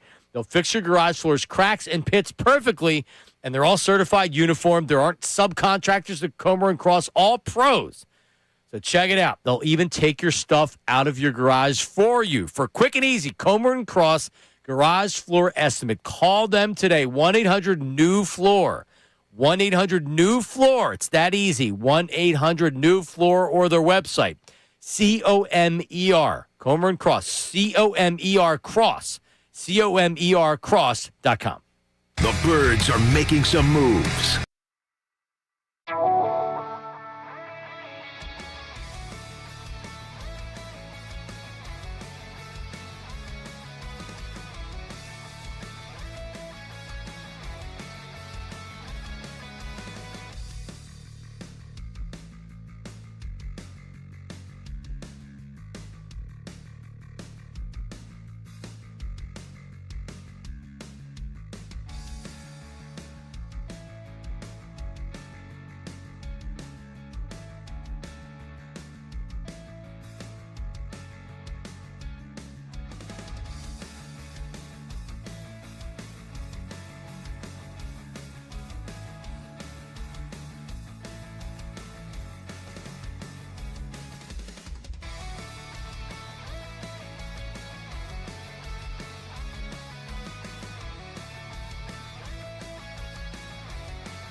Yep. 867-5309. Only real ones know. Danny, I got your number. I feel like this was not freedom rock, but similar. There was like an 80s album that was being sold, and this was like one of the songs that was featured. Sure. And I knew the number because of the commercial. Really? When I was a young lad. So this was on a commercial, on a Time Life Yeah, exactly. CD. Yeah, like in the 80s. So Freedom Rock probably was more 90s, late 80s, 90s. Correct. You know what Freedom Rock is, Ray? So No. they put these two, they weren't even hippies. They were just dressed up as hippies. And they put them in a Volkswagen hippie van down by a river. It wasn't, it's like a fake set. Mm-hmm. And he goes, hey, man, you seen Freedom Rock? Yeah, man. Well, turn it up, man. Damn and then they right. would play all the songs. The ink is black. The paint is white. Uh-huh. Don't you want somebody to love? Making friends. And it's like a minute-long commercial.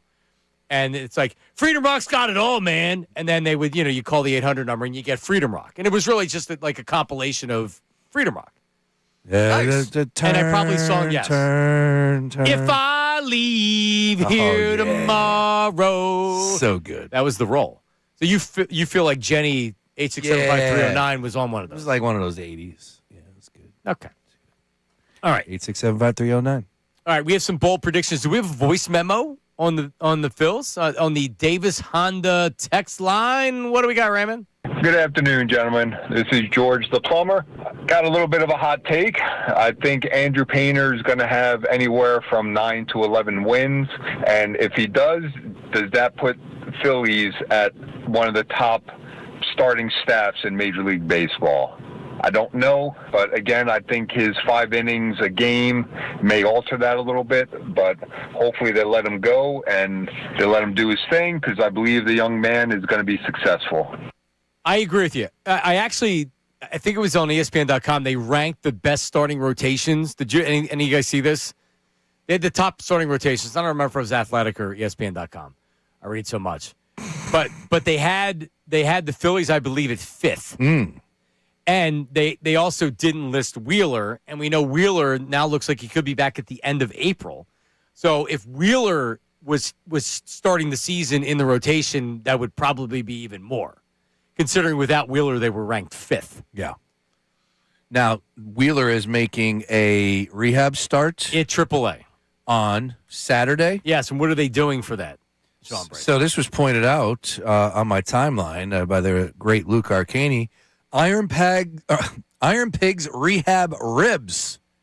Pig out in the Tiki Terrace.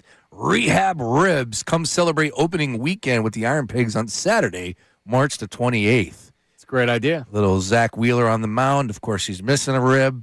Everybody loves ribs. And he kept it. It's in his closet, right? Put some barbecue on that bad boy, slather it up. And they could be doing one lucky fan will actually get his rib. Oh, that'd be great. You're chewing. Or get the picture. You get the picture taken with the rib. All right, hey Zach, can you bring the rib in? The hell? Can we have it? Okay, sure. All right, there you go. Yeah, so I'll give you one of my bold predictions. All right.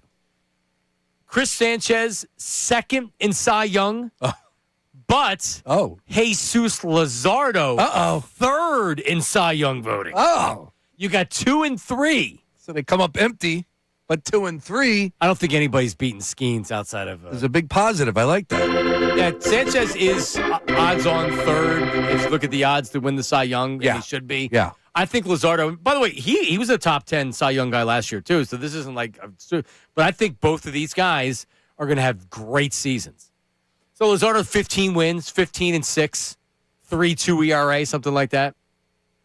Ray, bold enough? Yeah, it is bold enough because that's bold. there was someone else that was on this show that had 2 in the top 5 and 3 in the top 10 as their prediction for today. But I you guess had the same thing? Yep. Well, say it. It's okay. Yeah, I was going last year. They put 2 guys. I believe it was in the top 7 because I think Luzardo got 7th last year in Cy Young. Yeah. Wheeler was 9th. They put 3 in the top 10. They hadn't put 3 in the top 10 since 2011. I would say they were going to do 3 in the top 10 again. The 2 lefties would be the top 5. And then for me, it's a question of If I think Duran's setting the single season record for saves, could we get like one of those, I'm going to throw the vote for the reliever because I'm the steward of the game in terms of a baseball writer, and I'm going to give him a vote there? Or does Wheeler come back in April, and Wheeler has such a good year that they're like, we got to throw him, I hate to use a bone after we just did the whole rib thing, but yeah, if they throw Wheeler a bone there with a vote. A rib bone. 3 in the top 10. Wheeler's only going to miss 3 starts, right? If he comes back late April, couple starts. 3 or 4, yeah, that's about it. Yeah, he'll be all right. How about this bold statement? After 2026, we're going to be saying the Phillies had the best rotation in their history ever. Oof.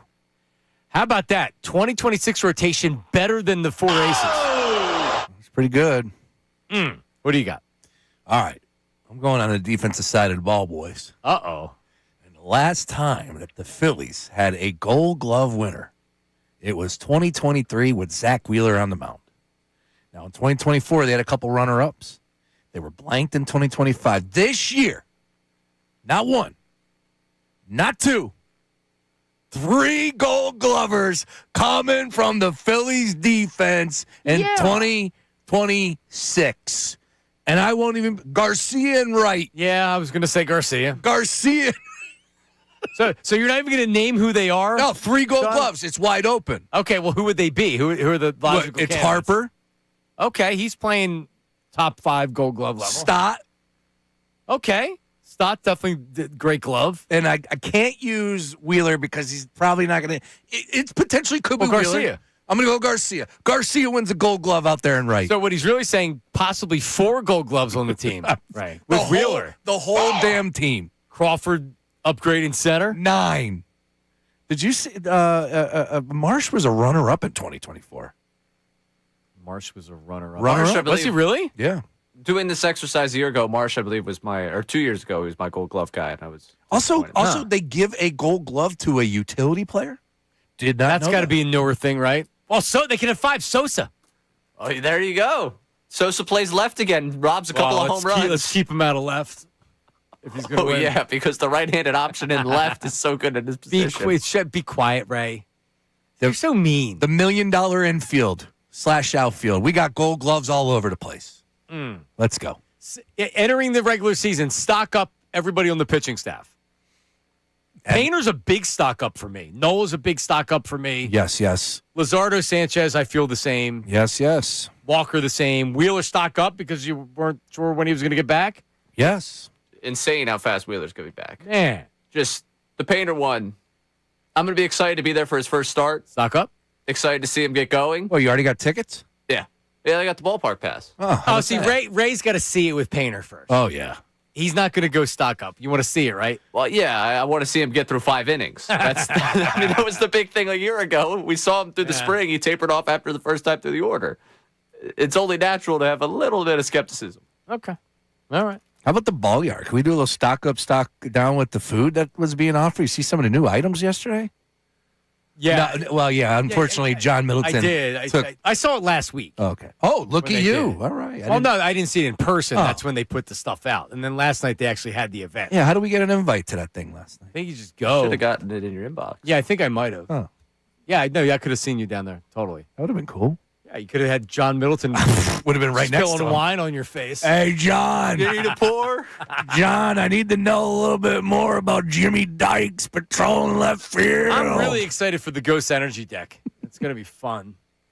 I don't even know it was there before. Has that been documented? Coming up, News and Noon with Ray featuring the new Providence head coach, Dan Orlovsky, which was really bizarre, and the best sports news of the week. News and Noon with Ray coming up next. Middays with Marks. Don't go anywhere. Now on 97.5 The Fanatic Sports Update. Opening day is tomorrow. I'm Ray Dunn with this Fanatic Sports Update, and it's brought to you by the Hartford Auto Insurance. Drivers 50 and over can count on the Hartford Auto Insurance for protection that brings peace of mind. The Hartford, your protection is their passion, provided by the Hartford Insurance Group, Incorporated. Phillies season starts tomorrow. In about 5 minutes, their 26-man roster is due. We'll keep you updated if there's any surprises there. And then tomorrow, we see Christopher Sanchez take the mound against the Rangers down at Citizens Bank Park. The Eagles yesterday signed wide receiver Elijah Moore and brought back tackle Fred Johnson. Moore, 25-year-old wide receiver that spent 2025 with the Bills. Good friends with A.J. Brown. Adam Schefter asked this morning by Kincade and Salciunas if it means anything for the A.J. Brown trade rumors. I've seen it floated out there. Obviously, they are very close. They have a great relationship. I don't believe that's why they signed Elijah Moore either, although it doesn't hurt. Lee Goutton echoed those sentiments when he joined us earlier in the show. Catch both of those conversations on our website or the Fanatic app. Flyers lost 3-2 last night to the Blue Jackets. Sixers have the Bulls tonight. Paul George returns. Joel Embiid is questionable as the 76ers, again, host the Bulls tonight. You can listen to it right here on the Fanatic. This update is brought to you by WeatherBug. Get the fastest local alerts and accurate 24/7 forecast with WeatherBug. It's easy to use, so the weather never takes you by surprise. Download the free WeatherBug app today. I'm Ray Dunn, your home for the Sixers, Flyers, and the Union. 97.5 for the Fanatic and the Fanatic.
But you say he just a friend, and you say he just a friend. Oh, baby, you got what I need. But you say he Come on, man. Nobody beats the Biz. He's not a one-hit wonder. You. I mean, I don't know. I can't think of any other. Nobody beats the Biz. That's Nobody right. beats the Biz. See, I mean, he's a. It is a one-hit wonder. I'm giving. But Ray here's a the hard thing. It's like with the Sugar Hill Gang. Yeah. It was insane. Like that time, and I still call it rap. That time in hip hop, like what are we really talking about? You had a handful of notable groups or artists or whatever, and he was at the beginning of that. I don't know. I actually have a. I'm going to send it to the group right now. So my wife got a picture of Biz Markie. Rest in peace, Biz. At Mitchell and Ness. Do you remember when they used to have the parties? Oh, yeah. It was right when Mitchell and Ness became a big brand, and you saw everybody wearing it. Big Rube was... shout out Big Rube. Driving the train down there. Yeah. But, so they used to have these yearly parties, and this one was it was when they moved from Chestnut to where they are right now. Where are they, on like 12th Street now? Sure. I think. So it wasn't the Chestnut store, it was the new one. All right. And Biz Markie was DJing. Oh, I love it. And Ray, they used to give you a bag, like a goodie bag. Oh, yeah. With a legit hoodie, like with like an $80 hoodie in there, and some other stuff too. We used to do broadcasts. So Mike and I when I worked with Mike, we did broadcasts from Mitchell and Ness a couple times. Mitchell and Ness, Eminem. So anyway, I just sent it, and so Biz, dope. I wish I had the picture. Yeah. Yeah, so it's pretty cool. But Biz Markie, yeah, man, legendary, legend, Biz Markie. But yeah, you can get that one. Sure. All right, one hit wonder. Sure. All right, YouTube chat doesn't believe it. It's one hit wonder. Like I said, it's hard to judge based on when he was in popular culture. Yeah, this is VH1's 100 greatest one hit wonders. So, yeah, I'm not saying you're wrong. I mean, I could be wrong. But normally with a one hit wonder, you think the guy's trash. It's like, that one hit wonder, and that's not Biz. Biz is a legend for sure. So it hits people when you say it's a one hit wonder. I think it was a true story. When he came to her college on a surprise visit to see my girl that was so exquisite. It was a school day. I knew she was there the first semester of the school year. When did he ask her name and she said blah, blah, blah? Yeah, exactly. That's it. She has 9-10 pants and a very big bra. A fella tongue kissing my girl in the mouth. That was so my heart went down south. What deep lyrics. Oh, man. It was based on a true story, you said? That's what I believe. I think it was. So good. What a song. 12 o'clock hour brought to you by Service First HVAC, offering 0% financing, 48 months rebates and tax credits up to $4,300 when purchasing a heating and cooling system. Learn more, ServiceFirstHVAC.com. Time for the news at noon. It doesn't matter what comes in the world of sports. The news at noon with Ray Dunn. Bad Athlete Podcast, angry college coaches, innocuous and random topics. The news at noon with Ray Dunn. The news at noon with Ray Dunn. The news at noon with Ray Dunn. So good. I keep thinking when it starts that it's going to go into the Believe It or Not, George isn't at home. Please leave it from Seinfeld. That's another good one. That is a good one. Nice work by you. Believe it or not, it's the news at noon. I never thought Ray is so bad. All right, good start. Let's get into the new Providence coach here. Brian Hodgson, if you're not familiar with his work, from South Florida, gets the job at Providence, apparently turned down Syracuse along the way. Yeah, no one wants it. Get out of here. They wanted Jerry from the beginning. Oh.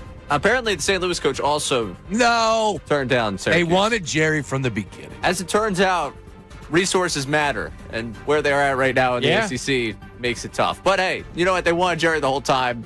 McNamara, let's go with that. Don't poo-poo that, man. Yeah. Hodgson, though, is going viral for his opening press conference joke that, all right, for a coach, solid one-liner. We'll play it for you first. If you ever want to question my recruiting abilities, just take a look at my wife, Jordan.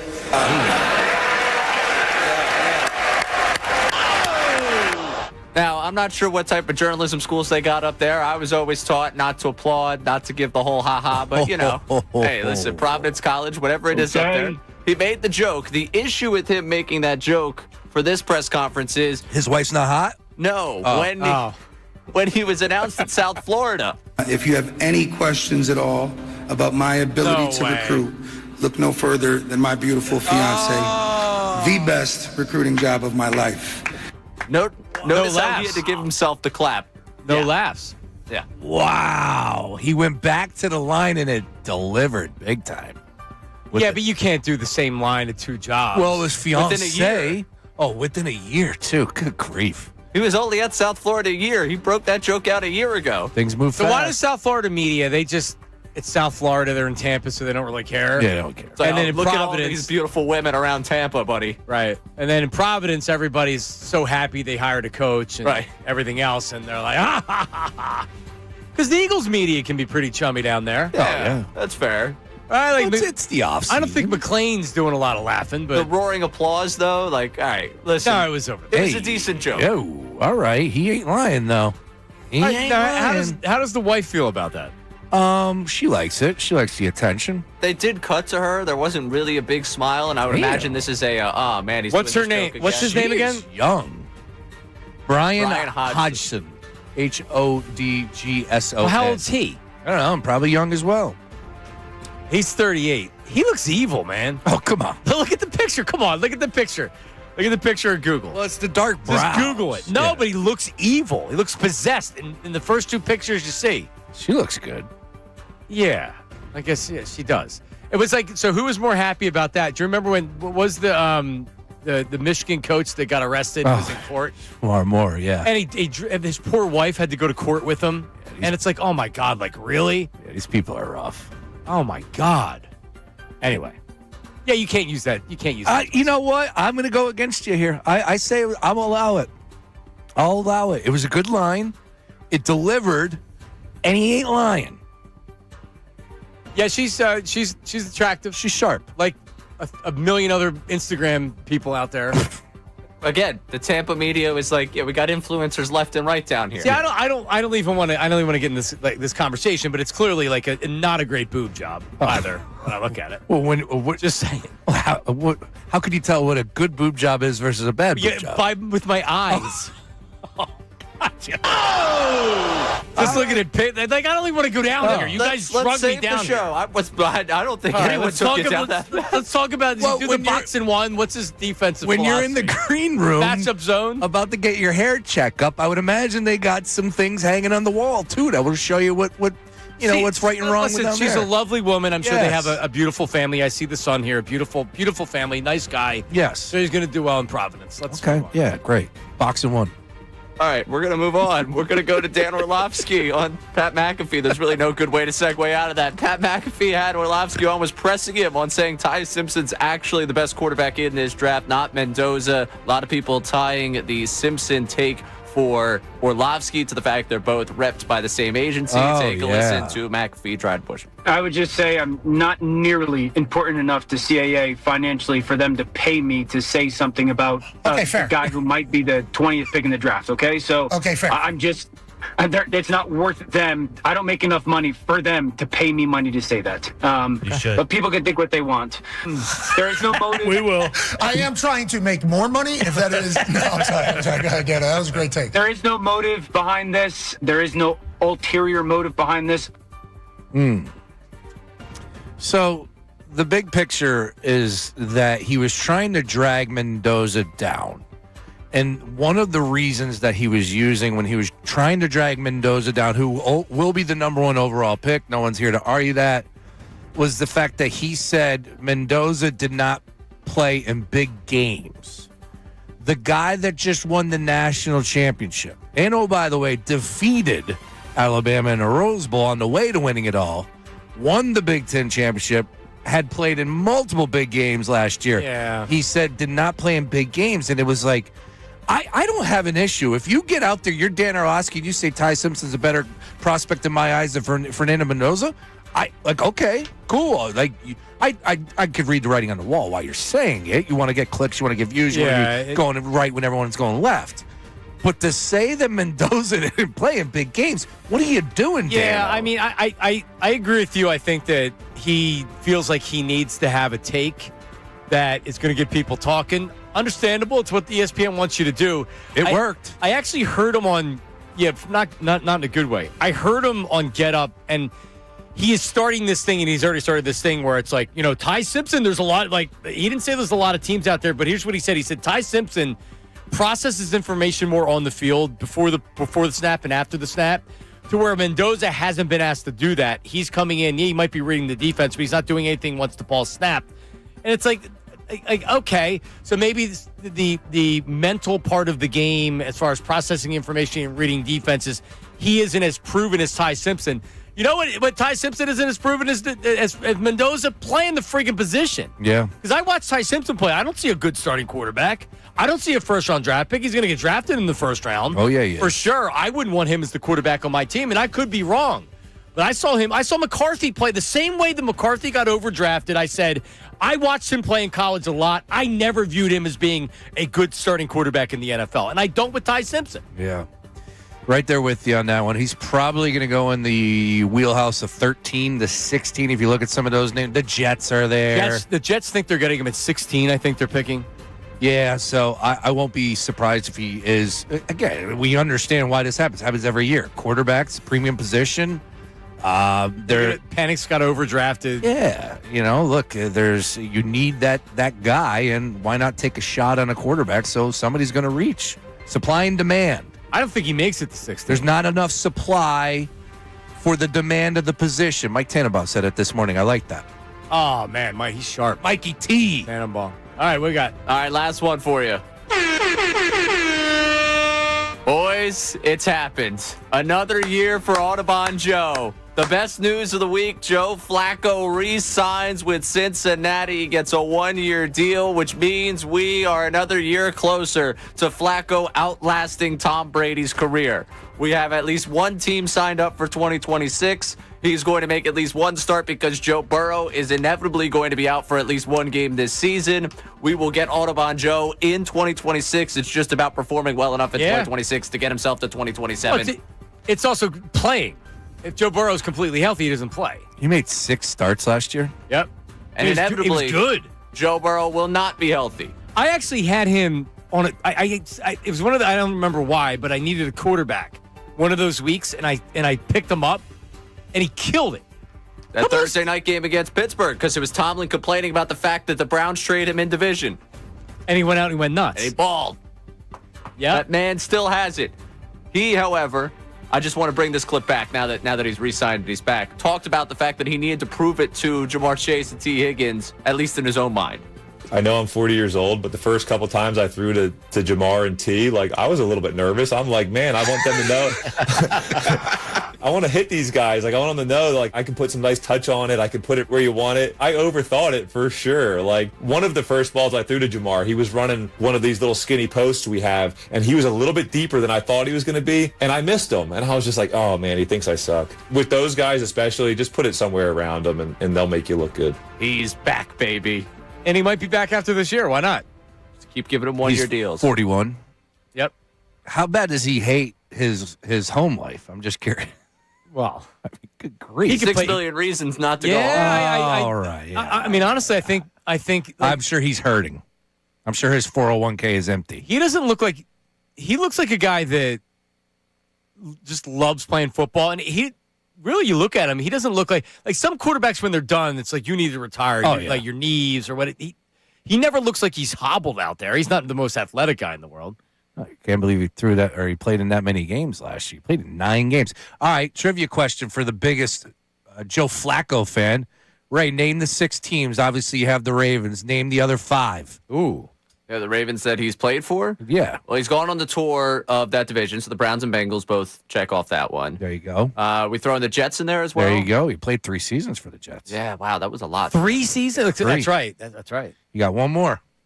He was an Eagle, but he didn't take the field with the Eagles. Does not count. So that he doesn't? No. He did not take the field with the Eagles. Where else did he play? Did he? Oh, actually, 2 more. 2 more. 2 more. Oh, geez, now you're throwing me all over. Sorry, I thought I had 1. What 2, conference? 3, 4, 5, 6. 6 total. Yeah. AFC. AFC both. Both of the AFC. Huh. 1 year and 1 year. 8 starts, 8 starts. I have no idea. 8 starts for. You're gonna have to tell us. Denver Broncos and the Indianapolis Colts. That's right. They signed a mid-year Indianapolis. Yeah. Pretty amazing. Pretty amazing. He was on the way to being a Hall of Famer, and then he really dropped off. He's a Hall of Famer, right? Is he a Hall of Famer? Is he helping himself by continuing to play? Yes. He played for this long. He's got the Super Bowl championship. It doesn't hurt him because he still can play. Is Joe Flacco? What he did last year, oh my God. He throws the ball before the guys are even out of their breaks because he knows where it's going. He knows how to do it. He's still got a really good arm. And when you watch those games, you really appreciated the way he played. I know I did. And it honestly made me say, this is something that Hurts struggles with is being a rhythm thrower and throwing to a spot. That's all Joe Flacco wants to do. He don't want to stand there and take the hits. He's just getting the ball out of his hands. He's a long shot. We'll say that in a nice way. But he's had a heck of a career, man. The Hall of Good. That's a great follow on Twitter about baseball players. A lot of Hall of Goods. Love the Hall of Good. That's what they should have. Yeah. It would actually solve the Hall of Fame problem. I agree. Make the Hall of Good. Yep. There you go. All right, Ray, last night, I saw it last night because we were all up late, but I think a lot of people got blasted with the owner of the Phillies, John Middleton, and a team event where they were unveiling all the new different stuff that they have coming up in 2026 down at the ballpark. Who was there? J-Roll, Chris Sanchez. Was the piece there? Yeah, Ryan Howard was there. They're like ambassadors for the Luzardo was there. I saw Luzardo. 2026 All-Star game. Are they? Yeah, Cole was there. He was in town. He was on with the guys yesterday. And all of a sudden, I start seeing quotes about he's talking about Harry Kalas and Harry, the Ghost Energy drink taking over Harry, the K's and napkins and all this other stuff. But then this is about the analog clock that's going away in center field because they're bringing in something for the All-Star game and big old logo. Is it from Connie Mack Stadium? No, John Kincade texted us earlier and said that this clock was taken down last year. Okay, for number one. That's Kincade texted, so I'm safe putting that out there. Okay. And then following, right, like they are putting the All-Star logo up there. Yeah. So maybe they were already connecting the dots. And, of course, the conversation continued about what's going to happen after. Which I didn't know about this clock. And, I mean, honestly, I had no reaction to it. But it's the only sound that we have of Middleton because he was talking about Harry Kalas. And he actually talked about a lot of stuff. But this is the only thing. And what's notable about it is it's Tim Kelly with his iPhone pretty much like right up on him. And John Middleton's the cup of wine. It's one of when you get the little short cup, little plastic, guy. The little short plastic cup of wine, Ray. Yeah, they don't want people holding glass walking around. Right, right. Yeah, it's swinging around like he's doing a hula hoop at some point on it. What do? You swing, swinging around. Yeah, he's very animated. And the glass of wine swinging, and you can't stop watching the wine. Is it going to tip over? Whoa. Is it going to spill? Whoa. Tim Kelly, is he going to get wine on his trousers or something like that? I don't think he did, but here's how John Middleton sounded saying it. The world changes. New people, you get new fans, new customers. So people, there are younger people who look at that and say, "Why is that there? I've got my phone. I don't need a clock. Why is it there? Who cares?" And by the way, I saw Johnny Callison hit that clock and have an inside the park home run. He was past second base when the ball hit the field, came down and hit the field, and he slid under the tag. I remember that clock very, very, very well. All right, so he was feeling good. Oh yeah, feeling real good. A little loose. Talking to everybody. I tell you what, we got a bunch of sponsors taking over where that clock is. What are you talking about? I saw the video before I read what he said, and the video was like, wow, what's going on there?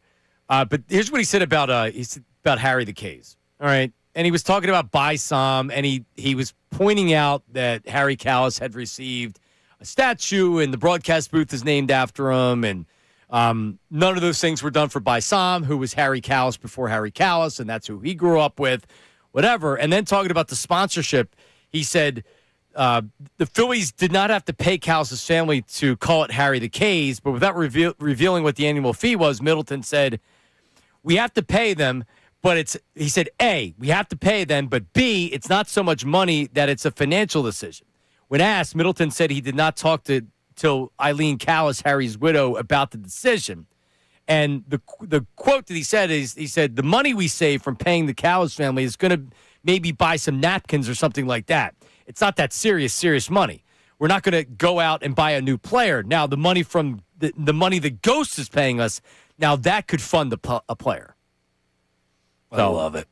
I mean, the whole renaming of it or whatever, we talked about it the other day. I had really no reaction to it. It's like, yeah, I love Harry too, but does it have to be Harry the Case for the rest of the ballpark? I don't know. It was it for a long time.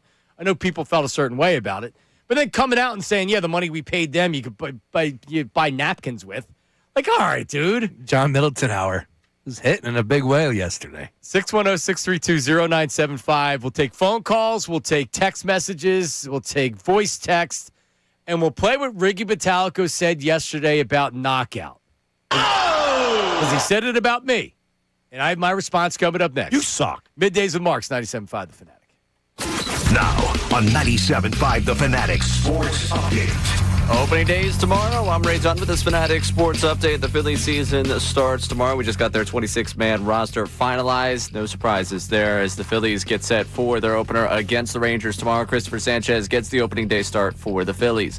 Eagles yesterday signed wide receiver Elijah Moore. Also brought back tackle Fred Johnson. Moore's 25-year-old wide receiver who spent 2025 with the Bills. Good friends with A.J. Brown. Adam Schefter today on Kincade and Salciunas asked if that has anything to do with the A.J. Brown trade rumors. I've seen it floated out there. Obviously, they are very close. They have a great relationship. I don't believe that's why they signed Elijah Moore either, although it doesn't hurt.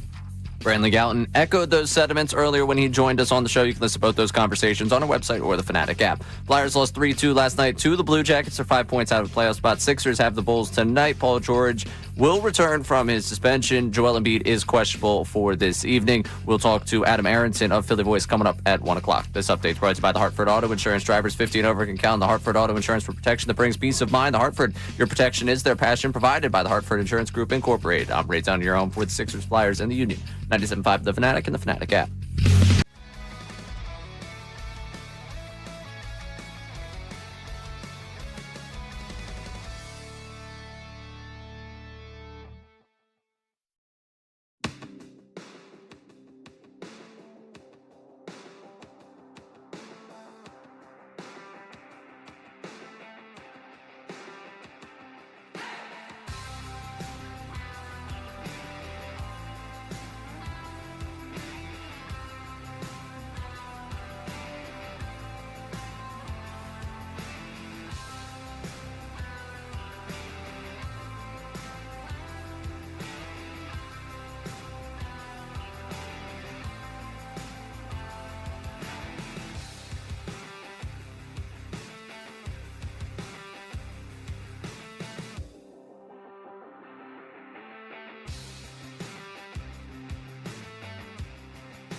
Get to record, let's begin. Party on, party people, let me hear some noise. DC's in the house, jump, jump, rejoices. There's a party over here, a party over there. Wave your hands in the air, shake the dairy, yeah. These 3 words mean you're getting busy. Whoop, there it is. Hey, man. Whoop, there it is. Whoop, there it is. You got to stay for the whole thing. Come on now. We got 2 more. Yeah. Last one. I think this is hopefully. No, it's not. But show you what it's all about. At one point it goes shaka-laka, shaka-laka, shaka-laka, shaka-laka, shaka-laka. That was, you know when that was, Ray? Here we go. During the 93 Phillies World Series run. Every time it gets played. You want to get Johnny going? Play this. He'll talk about 93. Yeah. 93 Now, Phillies run. Take us back. Was it after all the wins? Was it halfway through the season? Was this a postseason anthem? I think it was just Tony Bruno. Oh, get honestly. out. Tony was doing local radio. It was on with Angelo and Al before he went national. And he was the one touting this as the Philly song because the song was it was big. So I mean, I think it was bigger than Tony, but I think they came and played 95 South, and everybody's like, oh, they're a Philly band. It's like, no, 95 South goes all the way down. But it's tag team. What's 95 South? That's Quad City DJs, I think. No, 95 South is something different. No, that's the train. The Quad City DJs is the train. Dude, yes. We're the Quad City DJs, and they call it the train. Whoop, there it is. It's tag team back again. What's 95 South? 95 South is also a one-hit wonder. What is it, Ray? He doesn't know. But anyway, I guess there it is. I knew it was something. Woot! There it is. So maybe that was the song. Oh, but God. inside the clubhouse, and it was Tony. I remember listening to Tony and everybody, and that was the song, and everybody was doing it. But inside the clubhouse, it was not that. And Dutch would say it. It was Two Princes by. Spin Doctors? Spin Doctors, yep. Little Miss can't be wrong. Spin Doctors underrated. And they are not a one-hit wonder. Well, Two Princes is a little bit, if you listen to it now, it's like, no, it's a good song. Really good. It's actually a really good song. 1, 2, Prince and you'll be fun. That was their jam. That's pretty cool. That was actually, a bunch of white guys in their 30s. Dutch Incavilia. Hey, I'm trying to figure out what the hell whoop and woot was the difference and who came first and how after 95 South release Woot, there it is, a similar song Whoop, there it is, was released by the duo tag team. Back again. All right. So Woot came before Whoop.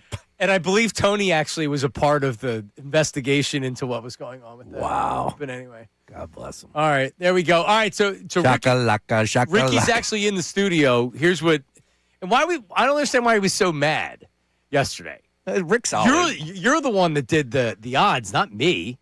I didn't have him as the longest shot. He's always mad. In fact, he came in studio. He didn't seem angry with me. Not at all. Did he? Sound joyous. Do we know? All right. Well, here's what Ricky had to say yesterday. Think about who could win this thing. Ray, Johnny Marks, Sean Brace, Connor Thomas. God forbid. Connor Thomas is. By the way, the only way Johnny wins is if they lower the hoop to 5 feet. Maybe 9. That was mean. Oh, Ricky. the hell with him. Honestly, because that guy rips me apart every chance he gets. I don't care. Your board's not going to work for John you, Bill. Mark's a little punk. Oh, that's a drop. Yes. That makes me feel good, too. That's good. So I don't even know where to go with this. Oh, but as far as so my driveway rim is 9 feet. 'Cause that's adjustable. It's Amazon, $150, $200 or whatever. But we put it at 9 feet 'cause that's where my daughter plays 9 feet. Nice. In 3rd grade. So that's where it is. I don't need now like 9 feet. Maybe I could win. It doesn't need to be 5. That's unfair.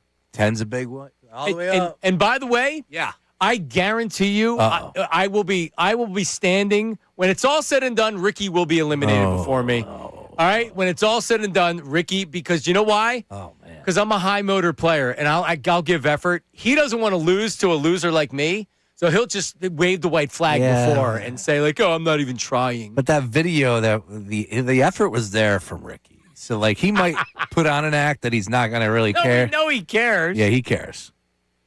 Yeah. But this is what he does because you don't want to set yourself up and then you lose and then you get angry and you're beating me up. Yeah. So he pretends that he doesn't care, although he does. That's for sure. Oh, it's going to be a lot of fun. We're going to get nuts down there. So who wins it? It's a good question. I don't see, there's got to be a player, obviously, for us, like a host or somebody that represents the station. Normally, the I don't think the host ever wins. No, right? listener always wins. Listener always It's always listener. Yeah, so who's the best host? Who's the last remaining host? You know, Connor was showing off this morning. He said he was sick, but he jumped in front of us. That was on purpose, right? I think that was to show, like, watch what I can do. Like he did, like, sophomore year of high school when you touched up and you touched, like, the top of the door. He's still got his ups. Yeah, he was able to sky. All due respect to a guy that I spend plenty of time around, most of what he does is say, look what I could do when it comes to athletics. Right. I said all due respect. You can't get upset. But see, here's the thing: if we were playing a full court game, I wouldn't. I'm not telling you I'd feel great about me, but we're not. No, this is knockout. It's a free throw and then a layup and a chase. Yeah, and then possibly a chase. Mostly a chase. Yeah, yeah. There's gonna be a lot of chases. Don't you almost want to throw it off the backboard and then just get the rebound and put it right up? I mean, it's fugazi to do. There's got to be a gentleman's code, right? I don't do it. Oh, okay. I'm just saying. But I could it's not a bad thing if you miss. It just depends on where the miss goes. Like if your hand goes up and you hit the opponent's ball in front of you, like there's nothing wrong with that. Yeah. Right. Yeah, I have a feeling that tomorrow the conversation's going to surround the rules of knockout, who ended up breaking the sanctity Unwritten of rules? knockout. Yeah. Because there are unwritten rules in knockout. Yes, there is. There are. Just like in baseball. Yeah. I don't know them, but I'm sure there are. Knocking away the basketball from you. That's But can you intentionally go after the person in front of you and when they put the ball up, you try to nail it? I wouldn't do that. You're not allowed to swat. Can you swat? You cannot swat. No. That was what made the whole Ricky thing ridiculous last year. Yeah, he tried the block race shot. He was unsuccessful. It went in and won. And then Ricky and whatever he ate before he did that tournament. Because you're right, man. I watched the video. Whoa, what do you mean I'm right? I didn't say anything. You said it yesterday on the air. What did I say? Well, you said I complimented him. Yeah, it was a compliment. It wasn't, hey, fat ass. It was, damn, dude, you look great. Definitely not me. No, yeah. And I was catching heat on the YouTube channel on that. They were like, all right, take it easy on the washing over there. Rick deserves it. He deserves a lot of credit. Oh, you're just making an observation? That's it. And by the way, I'm taking notes. Oh, you are? Yeah. If he's telling me all he's doing is walk, I was busting it this morning at Vision Fit, bro. Did you go this morning? I'm back. First day back at 5 7 a.m.? Oh, I'm going to be in trouble tomorrow. Because you're going to Florida next week, so you think I'm going a couple of workouts and you'll be fine. I went today. I'm going tomorrow. I'm going Friday. I'm going Saturday. I'm going Sunday. I'm going 5 straight days. VF. And then you look like John Bolaris on Twitter, the picture he put out. Which is AI. No way does he John look Bolaris like tweeted out a picture where he looks like I want to look. Yeah, that's AI. And I never will. I might put out an AI picture of me looking You think it's AI? Yeah, that's AI. Come on, dude. I didn't see it close enough, but it would make sense. And all of a sudden, dude's posting a thirst trap. Like, come on, JB. Well, see, I'm also naive to it. Remember Herb sent that video and it was AI Herb, and I didn't sniff it out right away, and a lot of people are like, hey, dummy, it's AI. And I'm like, oh, yeah, it is. He had the other number text you the video, too, because he couldn't figure out the AI and needed a friend. It was his buddy who's a listener that said, text me the video and I'll send it to him. But he did AI on it first. And I'm like, damn, Herb's looking good. And people are like, you're an idiot. I'm like, yeah, I am. Isn't there a line on thirst traps, too? Especially for dudes. Like, all right, I've never posted a thirst trap. Ray, you ever post a thirst trap? I got nothing to trap people with. Yeah, who would do that? How would we post a thirst trap? There's a lot of thirsty ladies out there. You never know. Right. But are you serving up anything? Because what I'm serving ain't... Yeah. No, definitely That's what I'm saying. No. JB was serving up some, but that's fake. It's AI. If you set a mouse trap without any cheese, you're not going to catch a mouse. That's I true. post something that would be a thirst trap. I'm not trapping anyone. But you can put a glue trap down and... Oh, yeah. You'll catch a lot. The poor mouse sits there and dies in the glue Stuck. trap. And then people yell at me. My exterminator put a glue trap in the garage, and it didn't catch a mouse. It caught a snake. Whoa! And the snake's like halfway out trying to bite me when I'm just trying to get the damn glue trap. And then my mom's like, You shouldn't use glue traps. They're not human. Oh, The yeah. poor snake. And I'm like, listen, the exterminator put it down. I don't have anything to do with it. What type of snake? Gardener? Black snake? A garter snake. Rattler? Oh, yeah, it was a python. Spitting venom at me. I needed Steve Irwin. All right, coming up. Who's going to play for the 76ers tonight? Could we count on Joel Embiid? Also, Sixers Adam Aronson makes his debut on the show today at 1 o'clock. He'll give us the breakdown. He was at shoot-around, which I think ended a little while ago. A lot to talk about with him coming up. Don't go anywhere. Middays with the Marks, 97.5 The Fanatic.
Tag team's better. Absolutely. Well, this sounds like Atlanta. Yes, it is. You're right about that. And I have no idea where tag team back again is. I would say, if I had to guess, like a South Florida vibe. Yeah, that's a good call. Let me see. Tag team, whoop. There it is. Whoop. There it is. They don't sound Southern. Where are they from? The 95 South, I think, is from Atlanta or that area. Wait, are you ready for this one? Yep. Tag team recorded, whoop, there it is, in October of 92. At that time, Glenn was working as the main DJ at one place by the name of Magic City in Atlanta. How about that, sports fans? Oh! So they were in Atlanta, but they're both from Denver. How about that? So he worked at Magic City? That's great. The tag team guy worked at Magic City. That is fantastic. No wonder he did Hoop. Hell There yeah. it is. Yeah. It makes sense. Sexy is out. Man. Everybody okay? Did everybody recover from that situation? I saw that LeBron wants to get Luke Cornett on his podcast. You see that? Shaka-laka. That will be in the news at noon if Luke Cornett does accept that invite. Well, so ridiculous. it's almost like the open that says Bad Athlete Podcast, Angry College Coaches. Every day you're doing that. It's perfect.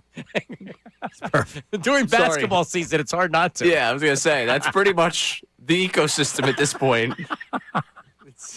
No, and it's a winning formula. And fake takes. The Dan Orlovsky, who is he unfortunately for Dan, and I went through this working at WIP, is that you are conditioned and told, more or less told, like you need to have something every day. And when I work with working with I heard 13 seconds in. Former yeah, exactly. Or is it 8 seconds? Are you allowed to breathe?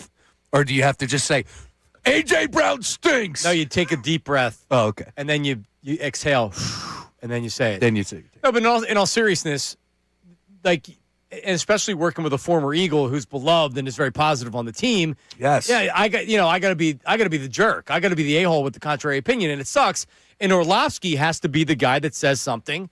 And I would just like if Orlovsky would just give me, like, I want Dan to give me good analysis. He can have differing opinions, but like his reasoning behind Ty Simpson over Mendoza was dumb, and it sounded like he was just making up a take. Because Mendoza hasn't played in big games. Like, what are you talking about? What the hell's Ty Simpson done? Yeah. I would say, I think Orlovsky knows he's got to feed the beast. And all those guys do it on Get Up. The guys that are in the Stephen A. Get Up rotation all do it. Got to feed the beast. And that's unfortunate. It just is the reality of where he's at. So he knows he's got to say something. To his credit, if I can give it to him, I know you said it, and I agree with you, but it is everywhere. And like if he just stuck to, like, I watched the tape, I think Ty Simpson's a better quarterback. I think that would have been enough, and his name would have been everywhere with that take, and that's fine. And everybody would have been like, okay, I can get down with that. But then when he goes into and gives you the reasons, and he sounds like a dummy, then it's like, dude, you look terrible. Yeah. Yep. But he's got to feed the beast. Yep. Feed me. But McAfee didn't hammer him. Did he hammer him when he gave it to him pretty good? Yeah. I mean, they're boys, and it was funny, but he was getting it.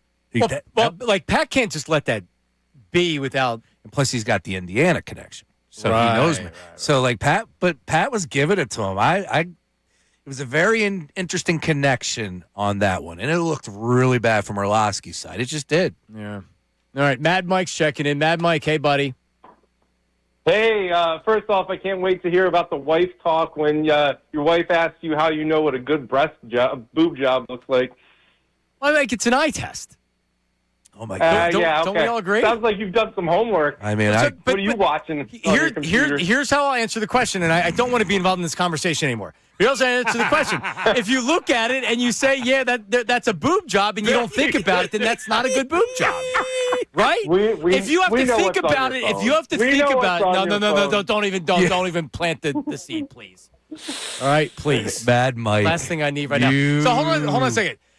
Matt, I was wondering what Mad Mike, because he calls us on, like, during the lunch hour. Okay. What does Mad Mike have for lunch? What do you think, like, on a regular day? What's a standard Mad Mike lunch? And I mean this with all love and respect, but he's about as plain as it gets. It's like a bologna sandwich on white No, but is he going to Qdoba? No. Does he spend $15 a day on lunch? No, this is a white sandwich. He makes it himself every morning. That's what I do. Mustard, cheese. All right. Yeah. First of all, I'm work from home, so I just took myself a burger. Nice. So What did you have for lunch today? I had a burger. I made a burger. You made a burger. All right. So you make it at home because some people don't want to do that, and they'll just go to the spend $15 at wherever and get a sandwich or something. All right. And Sean doesn't eat. That's what he does for lunch. Right. Exactly. Anyway, what do you want, Mike? So anyway, just a bit about baseball. I know it's opening day, but baseball is the equivalent of watching paint dry. It's the only people that like baseball are girls that pretend they like sports and old dudes that are still rocking Andy Harmon jerseys. Mad Mike. You know who else loves baseball?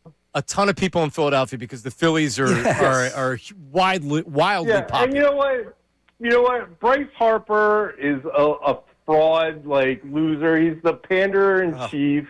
Everything he says is fraud. All right, there he is. Mad Mike. Happy opening day tomorrow, Mike.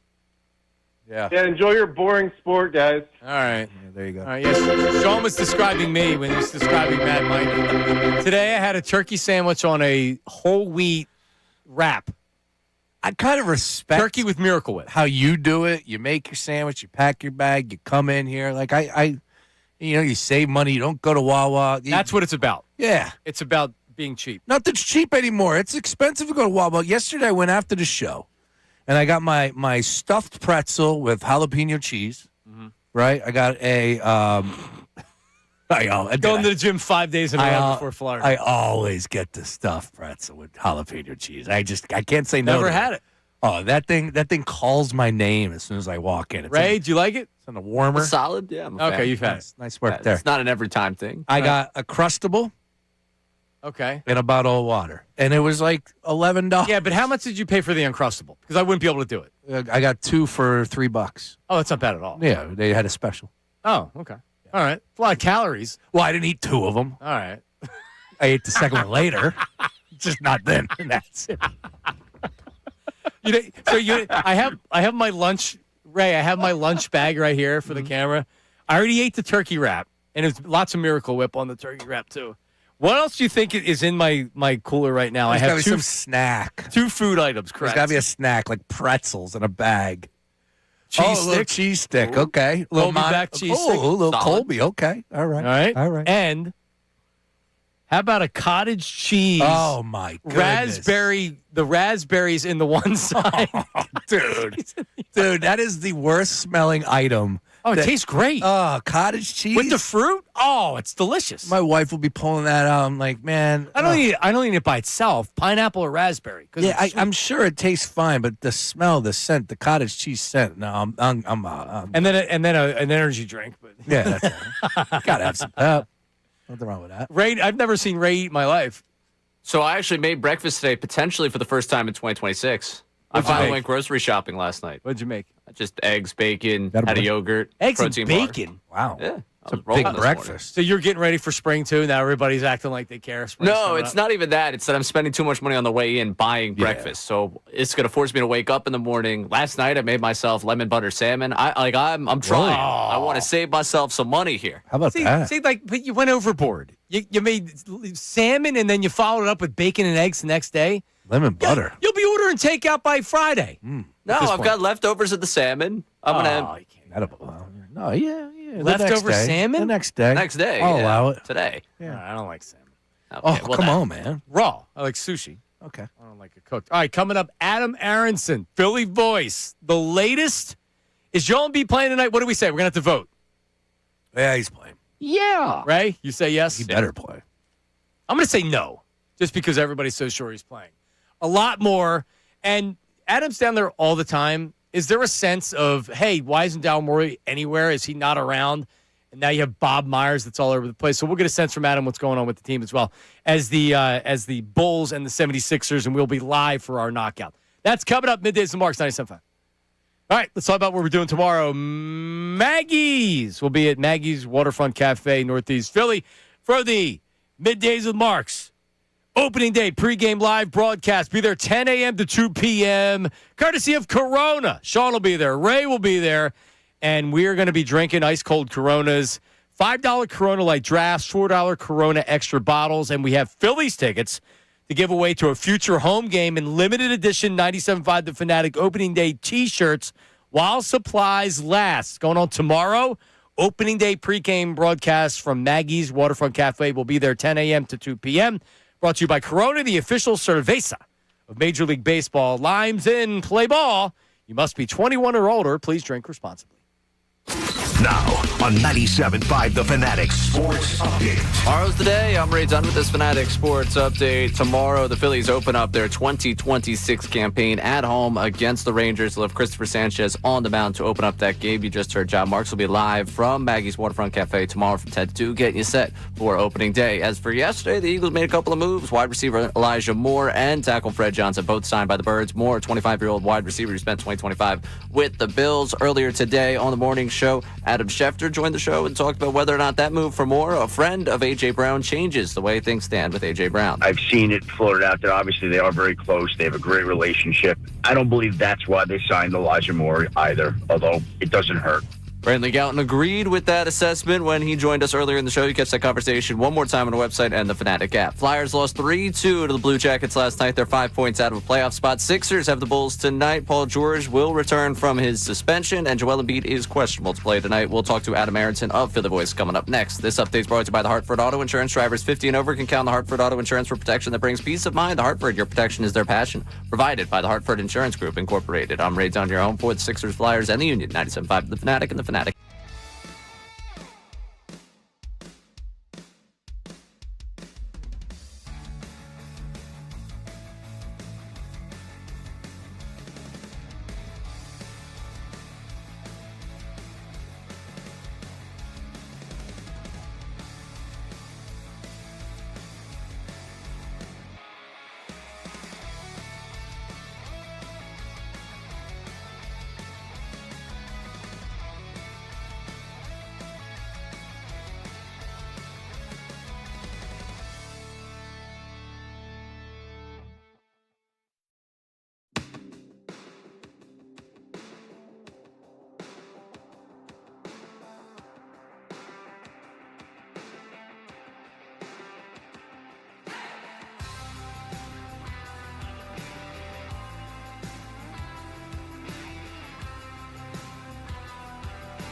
I was just trying to do an AI image of Sean. Little thirst trap. As a thirst action? trap. Yeah. Nice. The first time I did it, it was great, but it didn't look anything like you. So now I included an image. Yeah, that was the issue where I was sending you the fake pictures from my daughter's play, the school, the concert, and like the AI images, it was great. It would look nothing like me. And I'm like, well, that kind of defeats the purpose of the joke. Right. Make it a bald guy. Come on. Come on now. All right, let me just get this in here because everybody thinks Joel Embiid's going to be back tonight. We will be live down there as Paul George makes his return from a suspension, from the drug suspension. So there's a lot going on with the 76ers right now. Not a lot of it's positive, but Sean, they have won some games, and they're not far out of the 6th seed in the East. 13-12 in Paul George's absence, and have won a couple of games over the past few days. But at the same time, the teams that they have played have been trying to lose. So do with that what you may. All right. Well, so some people, there is the Sean Bernard, your buddy. He had floated out that maybe this was the Sixers are holding out Joel Embiid because they want him fresh for the last however many games, and really he could have been back. Well, like, listen, I don't think it's crazy. I don't think it's true. The grand scheme. I don't think it's crazy, but now you unleash Embiid. You're right there to actually be an actual seed in the playoffs. Paul George is coming back. Maxey maybe not far behind. Sure. Maybe you can make a little run here. Do we buy that? Does Adam Aronson buy it, of the Philly voice who covers the Sixers and first time on the program, Sean Brace, and we welcome and a happy birthday to Adam Aronson. Sixers Adam, how are you, buddy? Thank you so much. You have a well-sourced producer, I take it. Yes, he said you're 45 today. Is that true? Because you look much younger, Adam. Maybe not quite as well-sourced as I guess. Adam, very young, doing a fantastic job on the beat. It's great to have you on. You heard what I said there in the intro. So Sean has recently got mad because he feels like that Embiid could very easily come back and play if he wanted to, but he hasn't done that. I don't know if you feel like that or if there's any injury information we don't know about, but like what's the deal with Joel Embiid? Do you think he's going to be back tonight? And could he have been playing? Like, what is your overall read on Embiid right now? Yeah, I do think he'll be back tonight. I don't think it's too challenging to come up with the conclusion that he probably could have come back on Monday, but the Sixers would have went from significant underdogs to significant underdogs if he played against Oklahoma City with all the guys that they had out elsewhere. And I think they have two huge games coming up after tonight's game against Chicago, and it might have made a little bit more sense to give him a couple extra days. They're in Charlotte on Saturday. They're in Miami on Monday. Both of those games determine season series tiebreakers if the Sixers end up in a two-way tie at the end of the year with either the Hornets or the Heat. And I think, listen, this is part of the new normal for Embiid, and I think if we probably went a while longer than I anticipated without encountering a situation like this. The big sort of term that is used these days with him now is trusting his body, is something he talked about as early as Sixers Media Day. He's not going to try to push it in the regular season. He's not going to try to force himself onto the court unless he feels like he's close to 100%. I think we would probably be talking about different percentages that he has to hit to get himself on the court for a playoff game. But right. I think everybody knows that if he doesn't play a certain number of games in the regular season, there probably won't be playoff games for him to gut out. So obviously these last 10 games are huge for this team as they try to either grab one of these last two playoff spots in the Eastern Conference or give themselves the best positioning possible in the play-in tournament so they can win their way into a playoff series. All right, so Adam, independent of this injury, just in general with Joel Embiid and the organization, are they on the same page? Is the relationship solid? Is it good? At the end of last year, it felt like they weren't on the same page with the injury stuff. It didn't feel like they were on the same page during the offseason. Where is Joel Embiid with the 76ers right now? I think in a better place now than last season. I think even before that big ESPN feature that came out during the Sixers offseason last year, in which Embiid sort of expressed some frustrations with maybe the lack of care with which he had been used. I think even before that, it was sort of clear that he was frustrated, and I think part of it is just when you're in a really difficult situation that's much worse than the one you used to be in, I think you grow frustrated with everything around you, and I think that was part of it. But I think Embiid pretty clearly sort of wields a lot of power in terms of when he's playing, when he's not. And now that he's taken this more, I don't know if conservative is the best word, but we'll call it a more conservative approach with when he's out there, certainly more conscious of the way that injuries pile up over the course of a season. I think he's in a better place as far as his relationship with the team and that whole working relationship. He has gone out of his way to credit the team's medical staff. Simon Rice, who's their vice president of athlete care, is someone that Embiid works with extremely closely, and Embiid has made a point to shout him out while everybody has flooded the Google reviews of his knee surgeon, Dr. Glashow.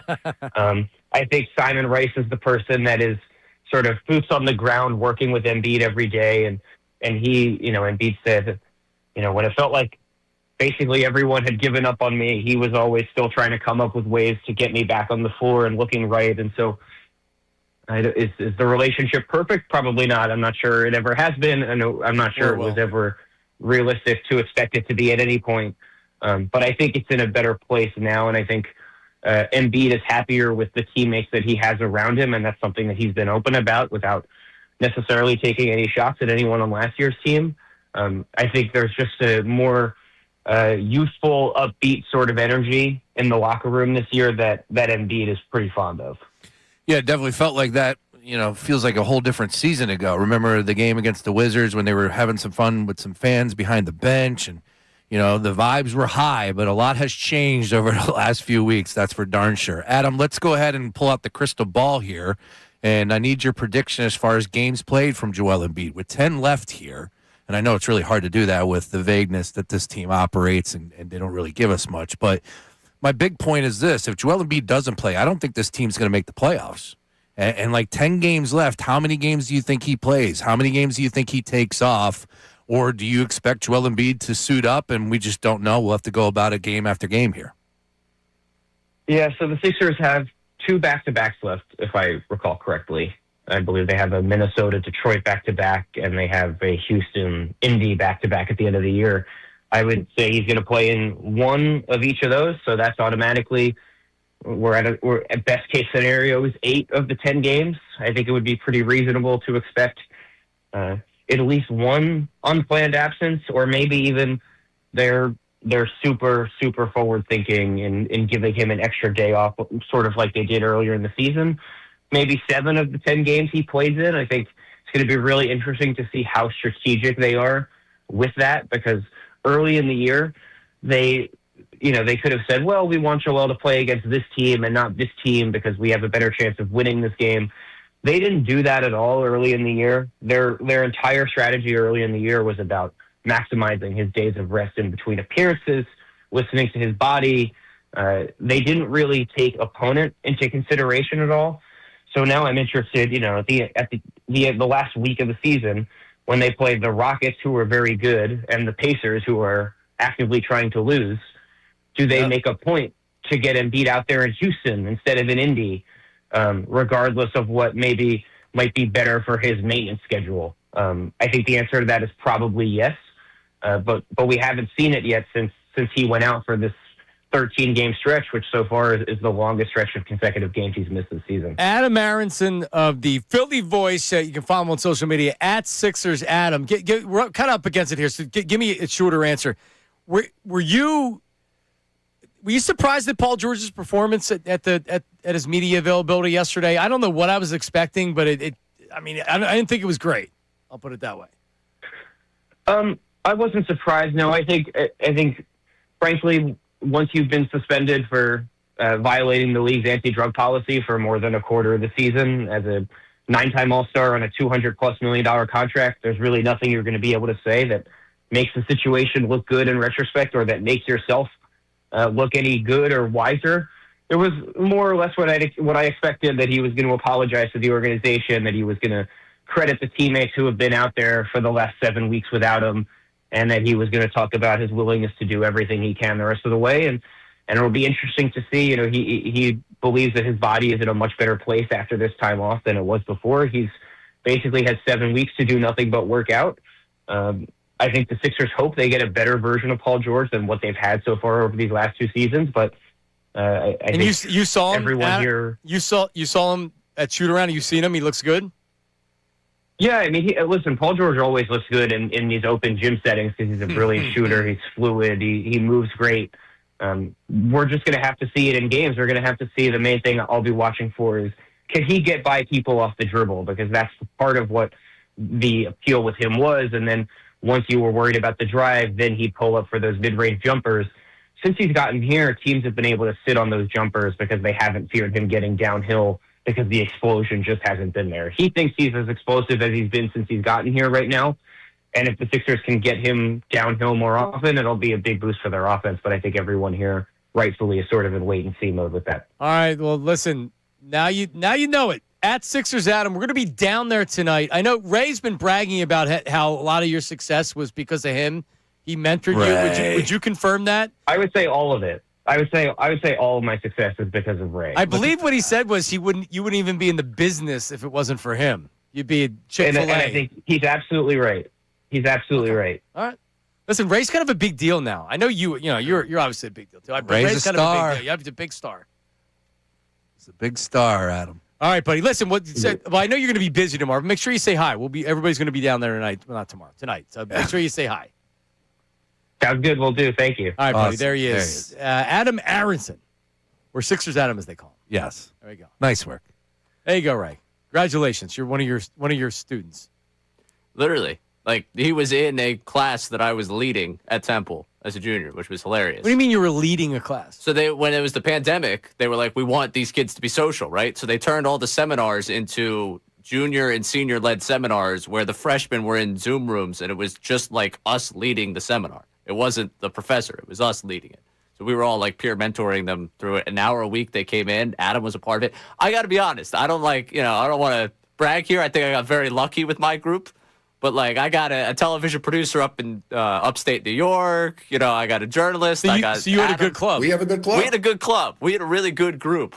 Adam tells the story all the time. They were, like, way too nice to me in the last class when we had, like, the advisor come in, and I didn't know how to handle it. I was like, guys, I was just doing this an hour a week on Zoom. You were just having fun. Right. This was not supposed to, like, I didn't think I had that impact. Oh, were there tears shed?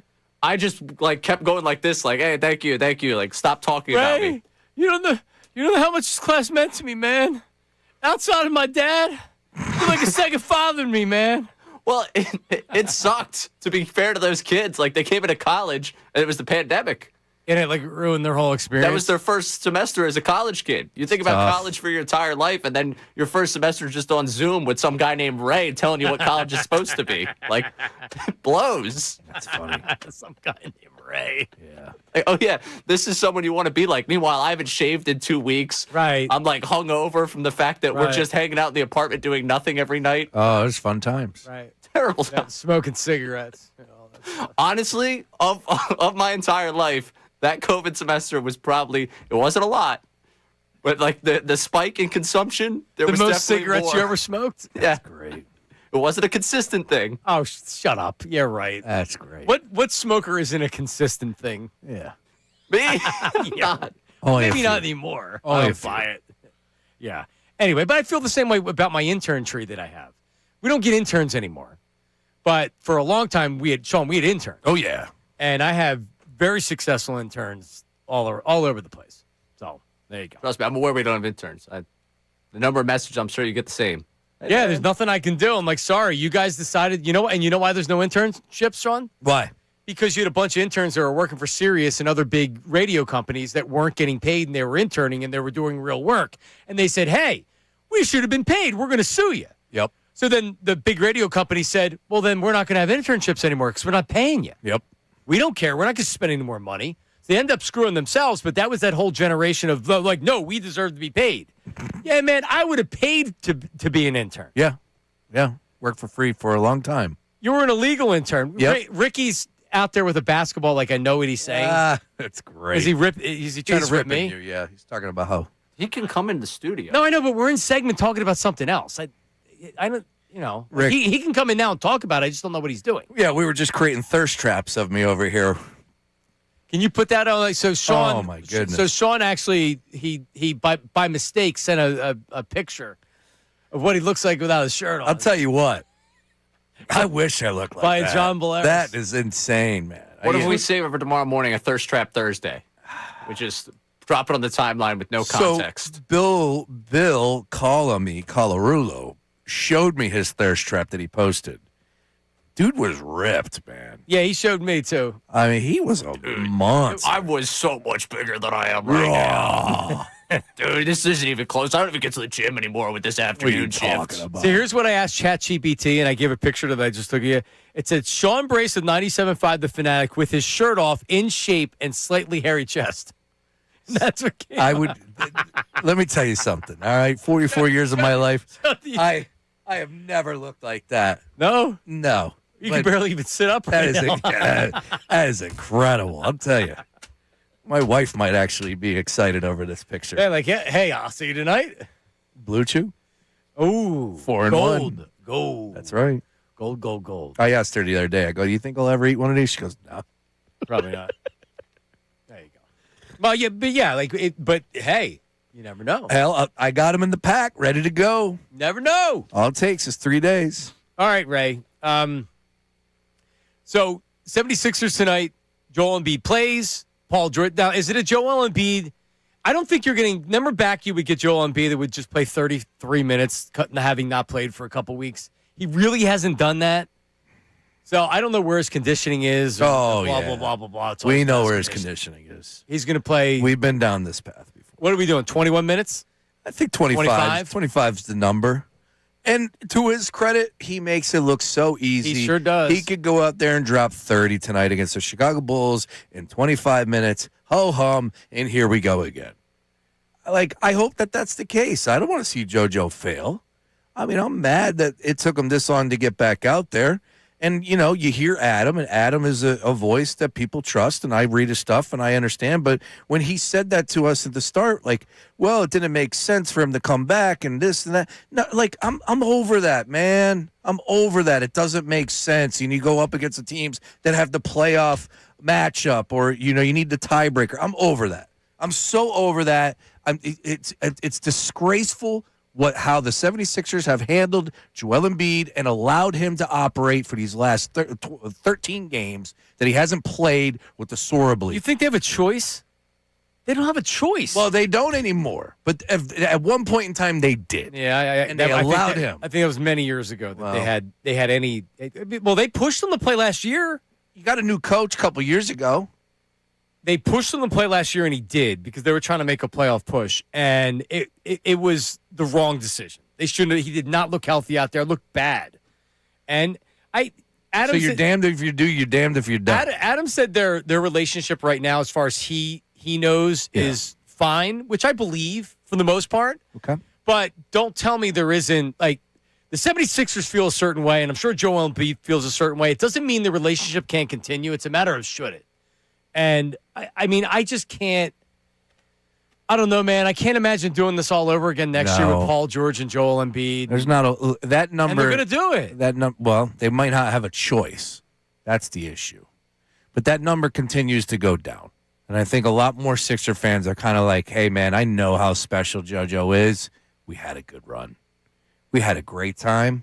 12 seasons. I don't sense the majority of the people want that.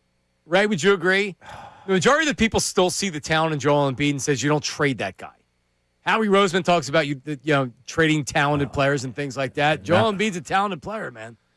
I don't know. I feel like the majority's turned. Yeah, I'm starting. It's enough. I've found some really interesting subsections of this fan base over the last half a year. Oh, yeah. There's a group growing that thinks they should turn everything over to VJ. There's a group growing that thinks that it's time for the Embiid thing to go over, which I think is the majority of people. So when you say majority, if we asked right now on a poll, how many would say it's time to move on from 7 out of 10. No way. Yeah, 7 out of 10. I was going to go 65%. So you guys are in the 65 to 70%. Yeah, it's time. How do we word it? So even though we're late in the show, I want to have Nate put it up. 33 this year. Maybe he's going to play 6 more games. So that would be given 39, 19 last year, 39 the season before. It's time. Yeah, I agree with you, but I wonder. See, I still sense that people haven't given up hope. I don't know. The wording's key, but really, is it time to move on from Joel Embiid? Go ahead and run it by us. Give me some thoughts. Dude, I don't even know. As far as those questions, yeah, because has it's run its time. Yes. Yeah, it has. We're trying to figure out a way to word a question. That might be 90% if you word it like that. I know, I'm with you. You're spitballing here, and that's fine. But I'm telling you, people are just done. They're done, and they have every right to be. Would you look to trade Joel Embiid during the offseason? If you were the Sixers, would you look to trade Joel Embiid during the offseason? That's the wording you want to use? Yes. And yeah. Because you may not be able to. The return, you literally may be, no, I'm not doing that. No, you're not getting, no, I'm not taking on bad contracts on top of not getting anything back in return. But if you're the 76ers, do you look to trade him in the offseason? If you're the 76ers, do you look to trade Joel Embiid in the offseason, yes or no? And that's for the text line, 610-632-0975. That's for the phone line, 610-632-0975. Voice text, 610-632-0975. I feel like in the fine print, it has to say, we're not talking about the packages or the contract or anything. No, it's just open-ended. Is it time to trade Joel Embiid in the offseason? Yeah, if you went into the offseason, you're the Sixers, are you looking to trade Joel Embiid? Plain and simple. And I love him. I do not think you're getting 70%. It's at 975 middays. I'll go with Ray, 65. Okay. Yep. All right. 610-632-0975. I know which way Mad Mike's going. 632-0975. Latest with Cam Jurgens' health, and does Schefter think they're going to trade Tanner McKee? We really haven't talked anything about the Eagles today. That is coming up. Middays with Marks, 97.5, The Fanatic. All right, check it out. I'm going to take the pictures of my garage floor now. I'll put them on Instagram because my garage floor, it's even worse than I thought. All right, there's multiple stains all over the place. And this is only half the garage because you know what? My other half of the garage is filled with crap. Never a car. But there are a lot of people that have a garage floor that park their car in it. I've never done that because I just have stuff everywhere, right? But regardless, man, you want that floor to look great, right? And that's why I'm here to talk about Comer and Cross, because a lot of companies that do this, redoing the garage floor, they just cover it up and call it a day. Comer and Cross doesn't do that. First, they repair the cracks. They level everything out, and they prep the surface the right way before anything else. You know why that matters? Because you want it done once, and you want it done right. And they have a full trained crew. These are not subcontractors coming to your home.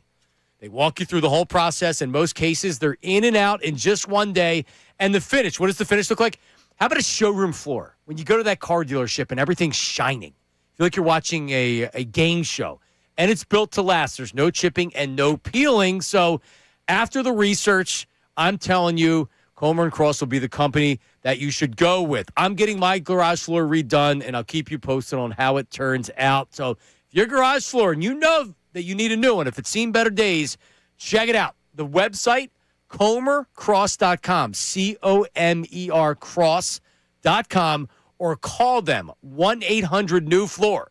That's 1-800-NEW-FLOOR, comercross.com. Now on 97.5 The Fanatic Sports Update. Opening day is a day away. I'm Ray Dunn with this Fanatic Sports Update. The Phillies season starts tomorrow. We got their 26-man roster finalized at noon today. They designated Garrett Stubbs for assignment. Orion Kirkering, Zach Wheeler, and Max Lazar all hitting the 15-day injury list to open up the season. Tomorrow, Christopher Sanchez takes the mound for the Phillies against the Rangers to open things up down at Citizens Bank Park. Eagles yesterday, a pair of moves, bringing back Fred Johnson, also signing wide receiver Elijah Moore, 25-year-old wide receiver, good friends with A.J. Brown. Does that change the trade rumors with A.J. Brown? I've seen it floated out there. Obviously, they are very close. They have a great relationship. I don't believe that's why they signed Elijah Moore either, although it doesn't hurt. That was Adam Schefter on with Kincade, Salciunas earlier today. Brandon Lee Goutton of Bleeding Green Nation joined us earlier today. You can listen to both of those conversations back on our website or the Fanatic app. Flyers lost 3-2 to the Blue Jackets last night. They're 5 points out of a playoff spot. Sixers have Bulls tonight. Paul George will return from his suspension, and Joel Embiid is questionable for tonight. This update is brought to you by the Hartford Auto Insurance. Drivers 50 and over can count on the Hartford Auto Insurance for protection that brings peace of mind. The Hartford, your protection is their passion, provided by the Hartford Insurance Group, Incorporated. I'm Ray Dunn, your home for the Sixers, Flyers, and the Union. 97.5 The Fanatic and the Fanatic app.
This is best known for what, Sean?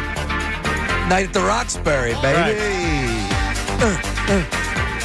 Will Ferrell and Chris Kattan. I don't even know who this is. Who's the group? Oh, This is a man. Fantasy Show Bar song, too. I don't know. Baby, Don't Hurt Me. There's also big-time remixed these days. Is it? Something, I don't know. By the way, earlier in the show, I didn't get what Mike was getting at. I was talking about a bad boob job. You can just tell. I'm talking about with clothes on, not with clothes off. Oh. Just based on does it look too structured, or does it have a nice where it's like, oh, that's a nice flow to it? Yeah, and that's what I was looking at for the coach's wife. There were bikini pictures, and listen, it's not my fault. He's the one that did the joke, and then that got us looking to see what his wife looked like. Sure. And then it led into that conversation. Okay. So it's her fault. That's why you don't do it. Yeah. I feel you. All right. I'm just saying, I wasn't looking at naked pictures on the work computer. I don't think anybody thought you were. Mike did. I didn't realize who he was getting at. My thing is technology's advanced so much in that category that, like, it's amazing. Sometimes you can't really tell. Is that right? Yeah. Well, so it's the eye test?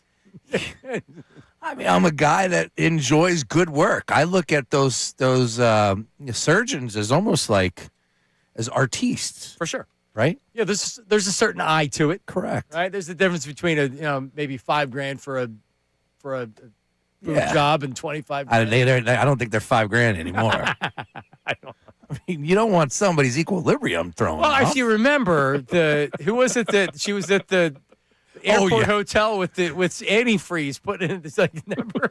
She was doing the Brazilian butt lift, but she was doing it with antifreeze. God, yeah. Well, killed somebody. Yeah. It's dangerous out there. It is.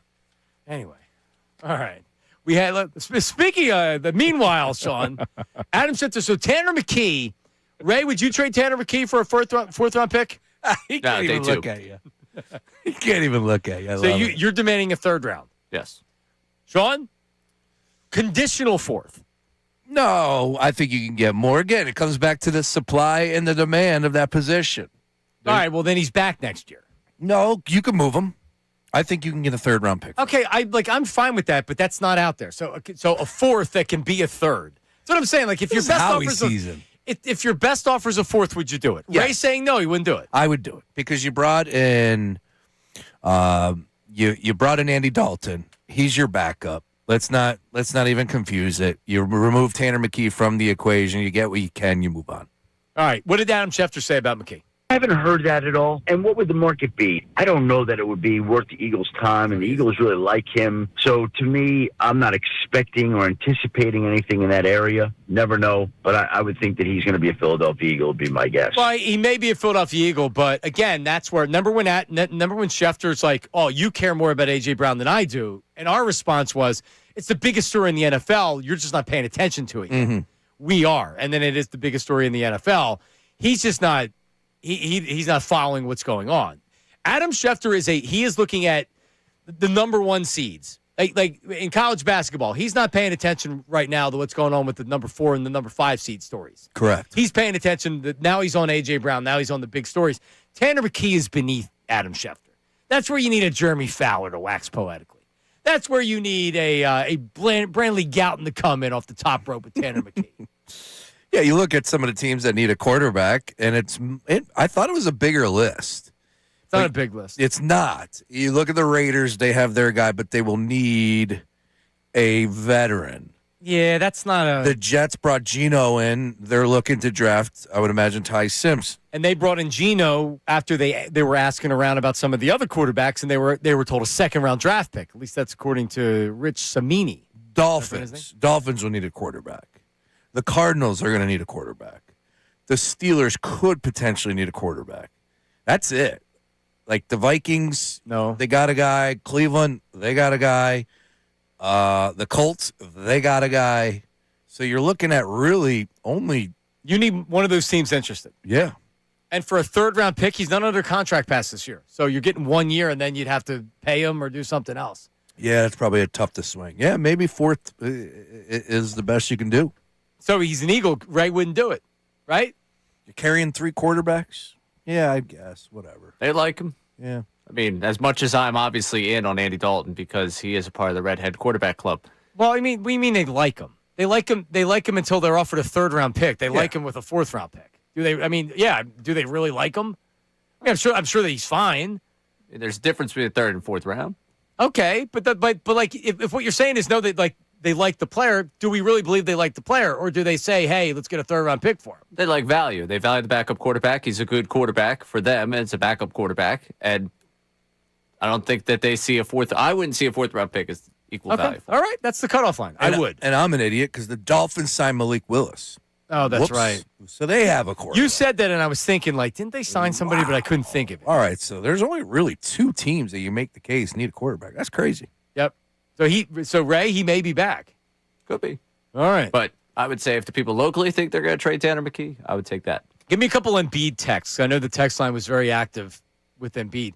And we actually didn't, a poll didn't end up getting putting up, so I'm sure we can do this story every day. Yeah. We can put the poll up, and then we'll go ahead and check it out for tomorrow because I think it would be That's a good idea. Good to revisit. That's a good idea. We've got a poll up, and the early returns there are more to the Sean and I side. Really? How about that? Okay. We had, right now, it's 8 out of 10 people. Really? Through the early returns. That said it's time to trade Embiid. Everybody's tired. Oh, wow. All right. But that's a small sample size. That could change. People hear us say this. They're going to go swarm to the poll right now and put in the votes that they want at 975 Middays. I just voted. 36 votes, 80%. All right, there you go. I voted yes. Give me some texts from the Davis Honda text line, Ray. So we start with Austin and Nashville here. John Marks is nuts. The fan base lost hope more than a calendar year ago. I'd trade Joel Embiid just for the cap space relief and get nothing in return if that was an option. So by the way, all right, maybe I'm not right about my instinct on what the fan base thinks, but I've been saying this for 3 years. I've been the one that's wanted him out of town. I wouldn't have done it because it made, until this year, really it was last year, I wouldn't have traded him because I wouldn't have gotten the return. And you still had, although it was a low percentage, you still had the chance that everything goes right and Embiid stays healthy enough because you can't argue with the kind of player he is. No. It's an amazing talent. But, I mean, you have to reach the point where you just don't care anymore. I think we've reached that point. It sounds like you're right. He has reached that point, too, by not playing.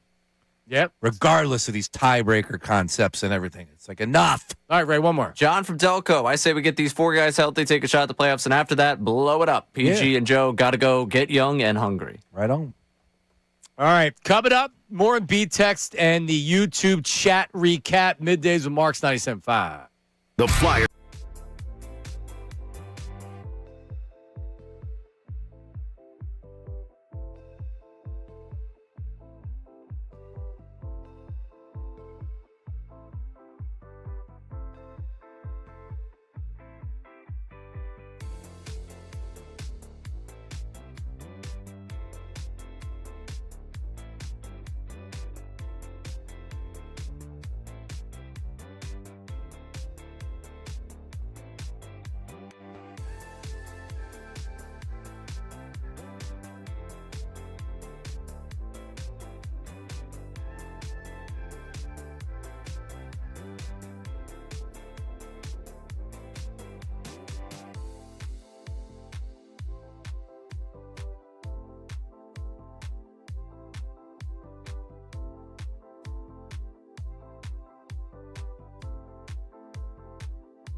and do the Harlem Shake. All right, couple items here. We'll see everybody down at Knockout tonight. Oh, yeah. The 76ers game, Sean. Yes, sir. Tomorrow we're live at Maggie's Waterfront Cafe. And then I will be from 6 to 8 o'clock tomorrow night at Hatfield Ice up in Colmar, Pennsylvania. It's going to be an open skate. So if you're a skater, come on down. Lace them up. But it's Jefferson Health. It's a new, the arena naming rights. Jefferson Health's partnering with Hatfield Ice. And, Very nice. Yeah. So I'll be up there not skating because I'm not a skater. Okay. Not a skater. Roller skater. Oh, nice. I'm not. No, I'm not a skater. But, so I'll be up there tonight. We'll be in Northeast Philly tomorrow, Maggie's Waterfront Cafe. There you go. Let's go. All right, so Garrett Stubbs has been designated for assignment, Ray. That means that they couldn't find What's the anybody reasoning behind that? to trade for him, right? Which really comes at no surprise. So he will go back to AAA at a salary of $575,000. They signed him to a contract where if he made the majors, he made this amount. If he was in AAA, he made a lot more than a typical AAA player. So it's still a pretty. I wouldn't mind making $575 for this year. No, man. To be the vibes guy, you throw a bunch of money in the touch tunes, keep the jukebox rolling. And it comes back in September when they expand the rosters. Or a Michelob Ultra box on your head or a Corona box on your head, excuse me. Yeah, he's good for AAA. There's a reason why they valued him at extra. So Is there any chance he gets claimed? No. I don't think people are going to sob around here if he does, but some teams I don't think so. Catching depth. I don't think so. I Who needs a vibes guy? I mean, who are your top 5 backup catchers? What team in Major League Baseball needs a backup catcher? And can you go to a new franchise and be the vibes guy? Like, isn't that something you have to work hard at? No, you're the mascot if you do that. Exactly. Yeah, no, it works here. Yeah, you can't. It works anywhere else. But, Ray, it got me thinking. Remember at the end of spring training, he was playing all these different positions? They were trying to help him get a job somewhere else by proving perhaps we thought it was for him to get a job here. I think it was for him to get a job somewhere else where he was trying to show some versatility. They were trying to do him a solid. That's very nice. Probably at his request. I would imagine. Will he go to AAA and be in the same role? Not likely. No, he's the catcher. Maybe a little bit. He might be good in the booth, right? Would he be has he got a future in the media? So we were talking idea. about this, I think it was a week ago, about McCarver going into the booth, and we were coming up on a break, and I didn't want to totally derail the segment, but the first thing that came to my mind is, Stubbs, at this point, you might as well just try and do the whole. McCarver was a player, and in the postseason, he was off the roster. He was doing the games. How about that? So I mean, But I don't know if he's good or he just likes music that Bryce likes. Right. How do I know? We don't even know if anybody else likes the music. It just might be Bryce that. Well, it's a playlist. You just add the music that people want to hear. He's the official DJ. Yeah. All right. Keeps the clubhouse Sometimes. What was the other? I just had something else too that just happened. Something with the Eagles or what else did I just see? Oh, so the tush push last year came 2 votes from being banned. This year, it's not even going to be voted on. No. Yeah, because the Eagles couldn't do it anymore, so everybody forgot about it. How about that? It was the biggest story in the NFL from right around this time last year until what? A third of the way through the season? So we don't care about player safety anymore. Oh my God, dude. The whining from people out there that hated it. It's too hard to officiate. Yep. That. I mean, it's all fugazi, right? And now it's not even so fraudulent from a lot of those people. And it's clear as day. Like Orlovsky faking the take. Well, if you were anti-tush push, now you got egg on your face. But they believed it. Oh, they don't think so. They're happy it's just not around. Yeah. But it's just crazy how it went from being like Sean McDermott, it's not safe to, no, so it's safe now. You're not even going to vote on it.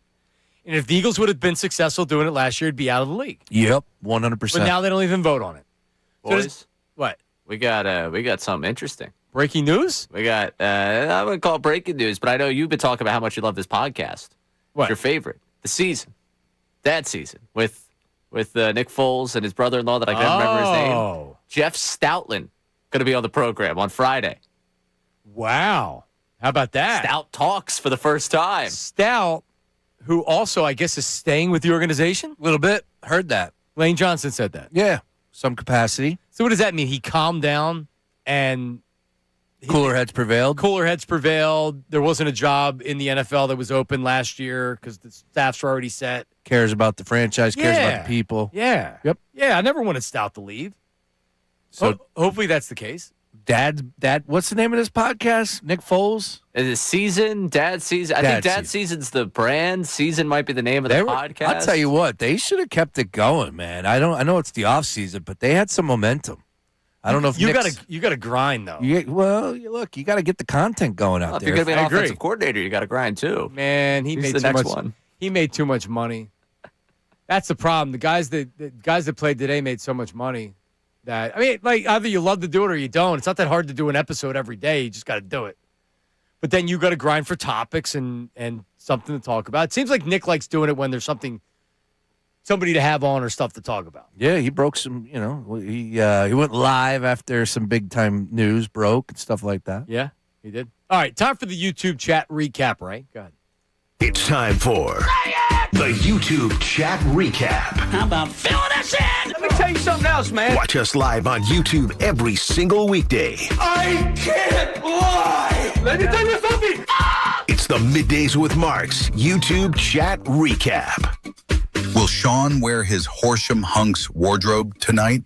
If Bayless from the YouTube chat. Nope, just going straight up, no shirt. Uncle Jamie actually asked earlier when we were doing the stock up, stock down. Yeah. Sean Brace as a Horsham Hunk, stock up, stock down. Yeah, look, we got to lock this in, man. We talk a lot on this show. We got to start locking them in, right? Horsham Hunks. I'm in. Right? Sean was in that day, but now, when do you want to do it? We just got to look at the calendar and make it make sense. August? Because I have a good idea. Ooh, could be. I got an idea. Now, the light bulb just went off. There's an event that happens in the summertime that we could roll it around. Some people are calling Sean the Horsham Hunk around town. Horsham Hunks. I still want the money, though, just so everybody knows, not off the hook. Oh, we get to pay you still? No, damn right. I don't know if I'm the pledging donation goes to the back said $5, pocket. right? Yeah. Yeah, well, Uncle Jamie pledged, I forget, we got over 1,000. Yeah, there was a lot of money coming my way. That's got to happen. Well, I'm not. I ain't doing it for free over here. Come on now. Wasn't the idea that when you get on the stage, the people decide how much you get? No, we pledged. It was over $1,000. I know we did. Listen to you walk guys. out of this. You guys are trying to misread the calculation. But he didn't do it, so the pledge is off. We would have to repledge. Good point. Yeah, I mean, that was all a right. one-time offer. Agreed that you're not going to do it for free, but I don't know if I feel like spending that money. All right. We'll see. Yeah, we'll We're come up even. with a number. Yep. All right, what's next? Maybe Paul George took one of Brace's blue chews and doesn't want anyone to know its issues. Wow. Andrew from Drexel Hill. With a blue chew. No. No. You can take ED medication. No. It's performance enhancing. It sure is. Hello. But he wasn't in performance enhancing. See, that's the whole thing about it, because he specifically in the statement used mental health as an excuse for taking something for his mental health. And then he didn't say that yesterday. He talked about how his mental health was poor. He almost used his mental health as an excuse for taking it. Almost? Yeah, no, he did. Yeah. He used his mental health as an excuse for taking it rather than I used something for my mental health and that's why I tested positive. You know, back in the day, at locker rooms, they used to mess around with baseball pranks, and they put we heard about the greenies and the reds and all that. This day, they throw a little box of blue chews in the clubhouse. Bryce comes up. But I've heard that weightlifters will take it and then go work out because it swells them. Oh, really? Yeah. That's dangerous. The same ones drink breast milk. You know there's a black market for breast milk? There's a lot of weird people out there. A lot of weirdos. Ray, that's something Ray maybe. Well, that for it because it's supposed to give you cleaner, better protein. Have you ever tasted it? Yeah. You have? Yeah. I have not. No, I'm good on that. Yeah. No, I have not. Yeah. What's it taste like? Milk? Not good. I don't know if it really tastes like anything. I didn't drink a glass of it. No, just a little sip, a little swallow, get a little taste. What's next, Ray? Brace, your hat has dandruff. Greg from the YouTube chat. Oh, you guys are What's idiots. up with your hat? It's supposedly like paint splattered. So that's on purpose. Yeah. Well, you know when you wash something and it gets the little beads? Yeah. That's what it kind of, I didn't really look at it. Yeah, it's a wool collection. Wool. It does look It's like a little itchy. I feel like I'm playing back in the day with Johnny Callison. It does look like it's 1931. Yeah. And you're waving your cap. Yeah, cap to see? the crowd Hey, when they didn't have helmets. I'm the luckiest man on the face of the earth. All right, Ray, what's next? I wonder how John Kincade and Bill Colarulo are going to feel when they see their wives in the stands with pom-poms cheering for Sean Brace to win knockout tonight. Dawood from the YouTube chat. Dawood. It's actually a good question. Now, I don't think Ms. Kincade will be there, but what about Ms. Colarulo? Yeah, what's up with that? She coming? BC in the house? I doubt it because they have a little girl. Yeah. So someone's going to stay with her. All right. I don't know. Bill's probably rolling solo. This will be streamed via socials. Will it? That's what I heard. Okay. Well, we even promoted that, so, you know. Okay. Is it? Is it going to be on YouTube? I think it will be. All right. Ooh, that's loud. All right, go. If Embiid is going to make sure he's 100% and trusts his body before he plays, I'm going to make sure my wallet is 100% and trust my financial advisor before I pay for anything Sixers related. Yeah. MBD from the YouTube chat. Yep. I'm in on that. I think that's NBA in general. Yep, I agree. This league's in trouble, man. Not good. Not a good product right now. We'll see everybody tonight. With that being said, go Sixers. Go Sixers. See everybody tonight. Guys are next. See you. Now on 97.5